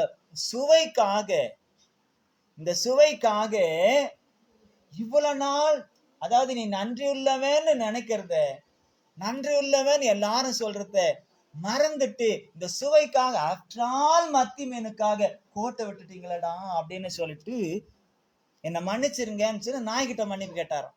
वो कुत्ते के पास माफी मांगता है, क्योंकि बोलता है कि मैं हर रोज तुमको चिकन मटन खिला के पालन पोषण किया, लेकिन तूने मेरे को वफादार नहीं दिखाया, केवल एक मच्छी के लिए तूने मेरे को फंसा दिया करके वो मुझे माफी करो करके माफ मांगता है वो कुत्ते से। அந்த ரெண்டு பிள்ளைங்களும், அந்த ரெண்டு நாயும் वो दोनों कुत्ता எந்த இடத்துல உட்கார்ந்து இருந்துச்சுங்களோ जो जगह पर बैठा था, அவர் எழுந்துட்டார், அதுங்க எழுந்திருக்கவே இல்லையா, அதே நடு வீட்டிலேயே இருந்ததாம். वो इंसान उठ गया पर वो कुत्ते वहीं पर बैठे हुए थे। அதுங்களுக்கு என்ன இவர் சொன்னது அழுதது என்ன புரிஞ்சதுன்னு தெரியாது. उन्होंने रोया और क्या कहा वो नहीं ஆனா जानते ரெண்டுமே हैं, அந்த இடத்தை விட்டு எழுந்திருக்கலையா. लेकिन वो दोनों कुत्ता उस जगह से नहीं हट गए। எழுந்து வெளியே போல, वो बाहर नहीं गए, அவர் கூட வாக்கிங் போல, उनके साथ टहलने नहीं சாப்பிடல, गया, खाना नहीं खाया, ஆய் கூட போல. बाथरूम भी नहीं गया। 6 நாள்ல ஒரு நாய் செத்து போச்சு. 6 दिन में एक कुत्ता मर गया இன்னொரு நாய் அதே மாதிரி இருந்து 9வது நாள் செத்து போச்சு. और दूसरा कुत्ता भी 9वें दिन मर गया। நாய்க்கு புரியுது, वो कुत्ते को समझता है, நம்ம நாயின்னு சொல்றோம்ல, हम कुत्ता करके कहते हैं उसे। ஐயோ நம்ம துரோகம் பண்ணிட்டோமே, இவ்வளவு நாள் நம்மை வளர்த்தவருக்கு ஆஃப்டர் ஆல்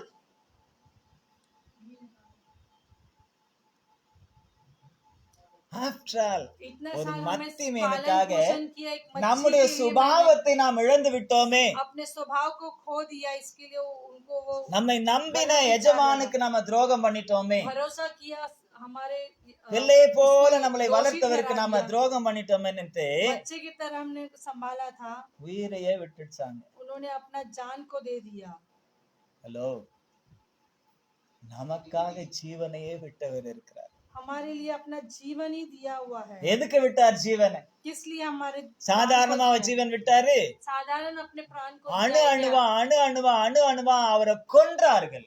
नस नस थोड़े थोड़े में उनको मारा गया था। உச்சம் தலையில இருந்து உள்ளங்கால் வரை காயம் இல்லாத இடமே இல்லை. सिर से तल पांव तक बिना घाव के कोई ऐसी जगह नहीं। கடைசி சொட்டு ரத்தத்தையும் கூட குத்தி பார்த்து வெளியே எடுத்துட்டான். अंतिम बूंद खून भी उन्होंने टोच कर वो बाहर निकाला गया है। எல்லாம் வெளியே போயிட்டு. सब कुछ बाहर आया। யாருக்காக? किस लिए? யாருக்காக? किस लिए? நமக்காக. वो हमारे लिए। எதற்காக? किस लिए? மறுபடியும் இந்த சரீரத்தின் சுபாவத்திலே நாம் இருந்து கொண்டு அவரை ஆராதிக்க கூடாது என்பதற்காக. फिर से ये शारीरिक रूप में परमेश्वर की आराधना नहीं करना, மறுபடியும் इसके लिए। மாடையோ புறாக்களையோ கொண்டு வந்து பலி செலுத்தி ஆனாலும் பாவம் போனது என்ற நிச்சயம் இல்லாமல் நாம் இருக்கக்கூடாது என்பதற்காக. फिर से बकरा बछड़े को लाके बलि देने का वैसा नहीं, इसलिए இன்றைக்கு அவர் நமக்கு ஆராதனையை கொடுத்திருக்கிறார், आज हमारे लिए ஆராதிக்கக்கூடிய கிருபையை கொடுத்திருக்கிறார். आराधना करने के लिए अनुग्रह ஆனால் दिया எப்படி है। ஆராதிக்க வேண்டும் என்றும் சொல்லிக் கொண்டிருக்கிறார். लेकिन कैसे आराधना करना காரணம் वो भी அவர் மேல் सिखा நம் रहे हैं, கிருபையாய் இருப்பதினால். क्योंकि वो हमारे ऊपर अनुग्रह ஹல்லேலூயா, कर रहे हैं। ஹல்லேலூயா. ஹல்லேலூயா. இப்போது நீங்கள் கேட்டுக்கொண்டிருக்கிற அல்லது கேட்ட இந்த சத்தியமானது வரும் நாட்களிலே உங்களுடைய வாழ்க்கையிலே, என்னுடைய வாழ்க்கையிலும் அது பிரதிபலிக்க வேண்டும்.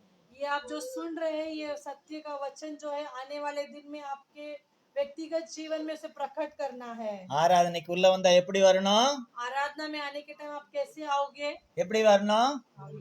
மாம்சத்தை கொன்னு வெளியே விட்டுட்டு हमारे शरीर को मार कर बाहर ही रखकर ஒரு இதுவும் இல்லாம அவரோட ஆவில கனெக்ட் ஆயிட்டு உள்ள வரணும். कुछ भी विचारों के साथ नहीं, ऐसे आके पवित्र आत्मा இங்க में வந்து सच होना है। பலிபீடத்துல நம்மள பலியாய் காணிக்கையாய் நம்மையே ஒப்பு கொடுத்து அவருடைய நாமத்தை மகிமைப்படுத்தி நாம் ஆராதிக்க வேண்டும். बलिपीठ पे आके अपने आप को एक दान के रूप में अपने आप को समर्पित करना है। ஹல்லேலூயா, हालेलुया, ஹல்லேலூயா. हालेलुया। இதுதான் பழைய ஏற்பாட்டிலும் புதிய ஏற்பாட்டிலும் இதுதான்.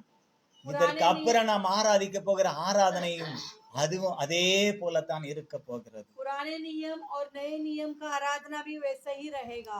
எங்க எப்படி ஆடு மாடுகளை எல்லாம் இப்ப நாம விட்டுட்டு ஆவியில நிறைஞ்சு நாம ஆராதிக்க நமக்கு கிருபை கொடுத்திருக்கிறாரோ, कैसे हम गाय बकरी बैल को छोड़ के हम पवित्र आत्मा में हम आराधना करते हैं. அதை நாம் சரியாய் பயன்படுத்தி ஆவியிலே நாம் ஆராதித்தால் सही रीति से हम इस्तेमाल करके पवित्र आत्मा அதே में आराधना ஆவியிலே करने से பரலோகத்துக்கு நாம் போய்விடலாம். वही पवित्र आत्मा के द्वारा हम स्वर्ग पहुंच सकते हैं. ஏனென்றால் வசனம் அப்படித்தான் சொல்கிறது, ஆவியும் மனவாட்டியும் வா என்கிறார்கள், கேட்கிறவனும் வா என்பானாக என்று. वचन कहता है दुल्हन की पवित्र आत्मा तुझे बुलाता है आकर. அப்படித்தான் நம்மளை அழைக்க போகிறார்கள். ऐसे ही परमेश्वर हमें பரலோகம் बुलाएगा. அப்படித்தான் நம்மளை வரவேற்க போகிறது. स्वर्ग भी हमें ऐसे ही आमंत्रित ஆகவே करेगा. இப்பொழுது நமக்கு கொடுக்கப்பட்டிருக்கிற இந்த நல்ல தருணத்தை हमें दिया हुआ इस अच्छे समय के அவருடைய लिए சமூகத்திலே வந்து उसके सम्मुख में நம்மை आकर முற்றிலுமாய் ஒப்பு கொடுத்து हम अपने आप को पूरी तरह அவருடைய समर्पित ஆவியிலும் करके அவருடைய அபிஷேகத்திலும் நிறைந்து उनकी आत्मा और अभिषेक में भरपूर होकर உண்மையோடு சர்வாங்க தகனபலியாய் நம்மையே சமர்ப்பணம் செய்து सच्चाई से परिपूर्ण बलिदान அவரை से समर्पित करके ஆராதித்து அவருடைய வருகைக்கு நாம் उसको ஆயத்தப்பட வேண்டும். आराधना करके उनके आगमन में हम तैयार होना है. இதை ஒரு நாளும் மறந்து इसे விடாதிருங்கள். हमें कोई भी दिन भूलना नहीं है. இந்த வார்த்தை ஒருவேளை ஏதாவது மறந்து போயிருந்தா மறுபடியும் இந்த மெசேஜ் உங்களுக்கு அனுப்பப்படும். அதை மறுபடியும் போட்டு இந்த வாரம் எல்லாம் கேளுங்க. अगर यदि आप ये वचन को भूल जाएंगे तो ये वचन को आपको भेजा जाएगा. இன்னும் नहीं உங்க तो आप ஃப்ரெண்ட்ஸ் सुन सकते हो. ரிலேஷன்ஸுக்கு எல்லாருக்கும் அனுப்புங்க. आपके रिश्तेदार दोस्तों में भी आप इसे बांट सकते हो. எல்லாருக்கும் அனுப்புங்க. யாருக்கெல்லாம் அனுப்ப முடியுமோ அனுப்புங்க. सभी को भेज दीजिए. ஆராதனையுடைய தன்மை அறிந்து கொள்ளட்டும். आराधना का मतलब क्या है, தேவனுடைய वो நாமம் जान लें. மகிமைக்காக மட்டுமே அது காணப்படட்டும். केवल परमेश्वर की नाम की महिमा के நாம் लिए இப்போது நம்மளை इस्तेमाल ஒப்பு हो. கொடுப்போம். हम अपने आप को समर्पित நம்மளை ஒப்பு करेंगे. கொடுப்போம். हम अपने आप को நம்மளை समर्पित ஒப்பு करेंगे. கொடுப்போம். अपने आप को எல்லாரும் समर्पित ஒப்பு करेंगे. கொடுப்போம். हम सभी लोग எல்லாரும் समर्पित எல்லாரும் करेंगे. எல்லாரும் உண்மையாக எல்லாரும் सच्चाई से எழுந்து ஒப்பு समर्पित கொடுங்க. करेंगे खड़े होकर. எல்லாரும் எழுந்து ஒப்பு கொடுங்க. என்னை ஒப்பு கொடுக்கிறேன் ஆண்டவரே, सभी लोग समर्पित करेंगे खड़े होकर. என்னை ஒப்பு கொடுக்கிறேன் ஆண்டவரே, समर्पित करते हैं என்னை ஒப்பு परमेश्वर. கொடுக்கிறேன், समर्पित करते हैं என்னை ஒப்பு परमेश्वर. கொடுக்கிறேன். समर्पित करते हैं இன்றைக்கு परमेश्वर. கேட்ட இந்த சத்தியத்திற்கு आज सुना हुआ ये सत्य वचन को உம்முடைய கரத்துல என்னை ஒப்பு கொடுக்கிறேன். आपके हाथों में मैं अपने आप को உம்முடைய समर्पित கரத்துல करती என்னை हूँ. ஒப்பு கொடுக்கிறேன். आपके हाथों में हम सौंपते हैं. உம்முடைய கரத்துல என்னை ஒப்பு கொடுக்கிறேன். आपके हाथों में हम सौंपते हैं. உம்முடைய கரத்துல என்னை ஒப்பு கொடுக்கிறேன். आपके हाथों में सौंपते हैं. உம்முடைய கரத்துல என்னை ஒப்பு கொடுக்கிறேன். आपके हाथों में हम सौंपते हैं. உம்முடைய கரத்துல என்னை ஒப்பு கொடுக்கிறேன். आपके हाथों में हम सौंपते हैं. இந்த நிமிஷம் முதல் इस क्षण से எல்லாரும் சொல்லுங்க, இந்த நிமிடம் முதல் इस क्षण से கர்த்தாவே परमेश्वर நீர் இப்போது எங்களுக்கு வெளிப்படுத்தி கொடுத்த आप हमें प्रकट करके दिया है. உம்முடைய சத்தியத்திற்கு आपके सत्य को கீழ்ப்படுகிறேன். मैं आज्ञा का पालन करूंगी. இனி வரும் நாட்களிலே आने वाले दिनों में வீட்டிலே ஆராதித்தாலும் घर में आराधना करने से भी சபைக்குள்ளே வந்து நான் ஆராதித்தாலும் कलीसिया में आराधना करने से भी என் மாம்சத்தை நான் முற்றிலுமாய் மரணிக்க வைத்து मैं अपने शारीरिक को पूरी तरह से मार कर மாம்ச கிரைகளை எல்லாவற்றையும் வெட்டி எறிந்து விட்டு शारीरिक सारी क्रियाओं को काट के जलाकर என்னை நான் மறந்து मैं अपने आप को भूल कर உம்முடைய ஆவியிலே நான் இணைந்து अपने पवित्र आत्मा से உம்முடைய जुड़कर அபிஷேகத்திலே நிறைந்து आपके अभिषेक में परिपूर्ण होकर உம்மை நான் உண்மையாய் ஆராதிப்பதற்கு आपको मैं सच्चाई से आराधना करने के लिए உம்முடைய பரிசுத்த ஆவியானவர் மூலமாக पवित्र आत्मा के द्वारा என்னோடு கூட இருந்து என்னை கரம் பிடித்து मेरे நடத்தும். साथ रह के मेरे हाथ को पकड़ के உம்முடைய चलाइए. ஆலோசனையின்படி என்னை நடத்தும். आपके विचार के अनुसार मुझे உமக்காக चलाइए. என்னை நடத்தும். आपके लिए मुझे इस्तेमाल कीजिए. என்னுடைய ஆவி ஆத்மா சரீரத்தை मेरा आत्मा प्राण और शरीर முற்றிலுமாக पूरी तरह से பலியாக बलिदान के रूप में காணிக்கையாக दान के रूप में சமர்ப்பணம் செய்கிறேன். समर्पित करते हैं. ஏற்றுக்கொள்ளும். स्वीकार कीजिए. இந்த நாளில் இருக்கக்கூடிய அந்த பந்தியம் எனக்கு ஆசீர்வதித்து தாரும். आज के दिन में प्रभु भोजन को भी பந்தியிலும் आशीर्वाद करके நான் என்னை நானே நிதானித்து அறிந்து நான் பங்கடை எனக்கு உதவி दीजिए. செய்யும். प्रभु भोजन में मैं अपने आप को जांच कर देके मैं समर्पित करने के लिए ஆக்கினைக்கென்று அல்ல, कष्ट के लिए नहीं, ஆசீர்வாதத்திற்கென்று आशीर्वाद के लिए. நீர் எனக்காய் மரித்தீர், आप मेरे लिए எனக்காய் பாடுகளை பட்டி, मेरे लिए संकट से எனக்காய் ரத்தம் मेरे சிந்தினீர், लिए लहू बहाए. எனக்காக இந்த கல்லறையிலே வைக்கப்பட்டீர், मेरे लिए आपको दफनाया எனக்காக गया है. 3ஆம் நாள் உயிர் தெழுந்தீர், मेरे लिए तीसरे दिन में जी उठा. எனக்காகவே 40 நாட்கள் இந்த பூமியிலே இருந்து காட்சிகளை கொடுத்து உம்முடைய வார்த்தைகளை உறுதிப்படுத்தி சீஷர்களை பலப்படுத்தினீர். मेरे लिए मुझे 40 दिन इस संसार में रह के प्रकट करके शिष्यों को எனக்காகவே चलाया। ஸ்தலத்தை ஆயத்தம் பண்ணும்படி பரலோகம் சென்றிருக்கிறீர். मेरे लिए स्वर्ग में जगह बनाने के लिए எனக்காகவே ஸ்தலத்தை ஆயத்தம் பண்ணி கொண்டிருக்கிறீர். मेरे लिए आप जगह का तैयारी எனக்காகவே மீண்டும் வரப்போகிறீர். मेरे लिए फिर से आप आने அந்த वाले हो। உம்முடைய வருகையை நான் எதிர்நோக்கி वो आगमन को मैं ஒவ்வொரு நாளும் நான் ஆயத்தப்படவும் हर एक दिन अपने आप को तैयार அதை करते நான் हैं। விசுவாசித்து हम विश्वास करते हैं இந்த பந்தியிலும் பங்கடையவும் इस प्रभु भोजन में भाग எனக்கு உதவி செய்யும். आप सहायता எனக்கு कीजिए। உதவி செய்யும். आप सहायता कीजिए। இயேசு கிறிஸ்துவின் வெளியேற பெற்ற நாமத்திலே यीशु मसीह के बहुमूल्य नाम से என்னை ஒப்பு கொடுக்கிறேன். समर्पित करते हैं। எங்கள் ஜீவனுள்ள நல்ல பிதாவே. हमारे जीवित पिता। ஆமென். ஆமென். ஆமென். ஆமென். ஆமென். கர்த்தர் உங்களை ஆசீர்வதிப்பாராக.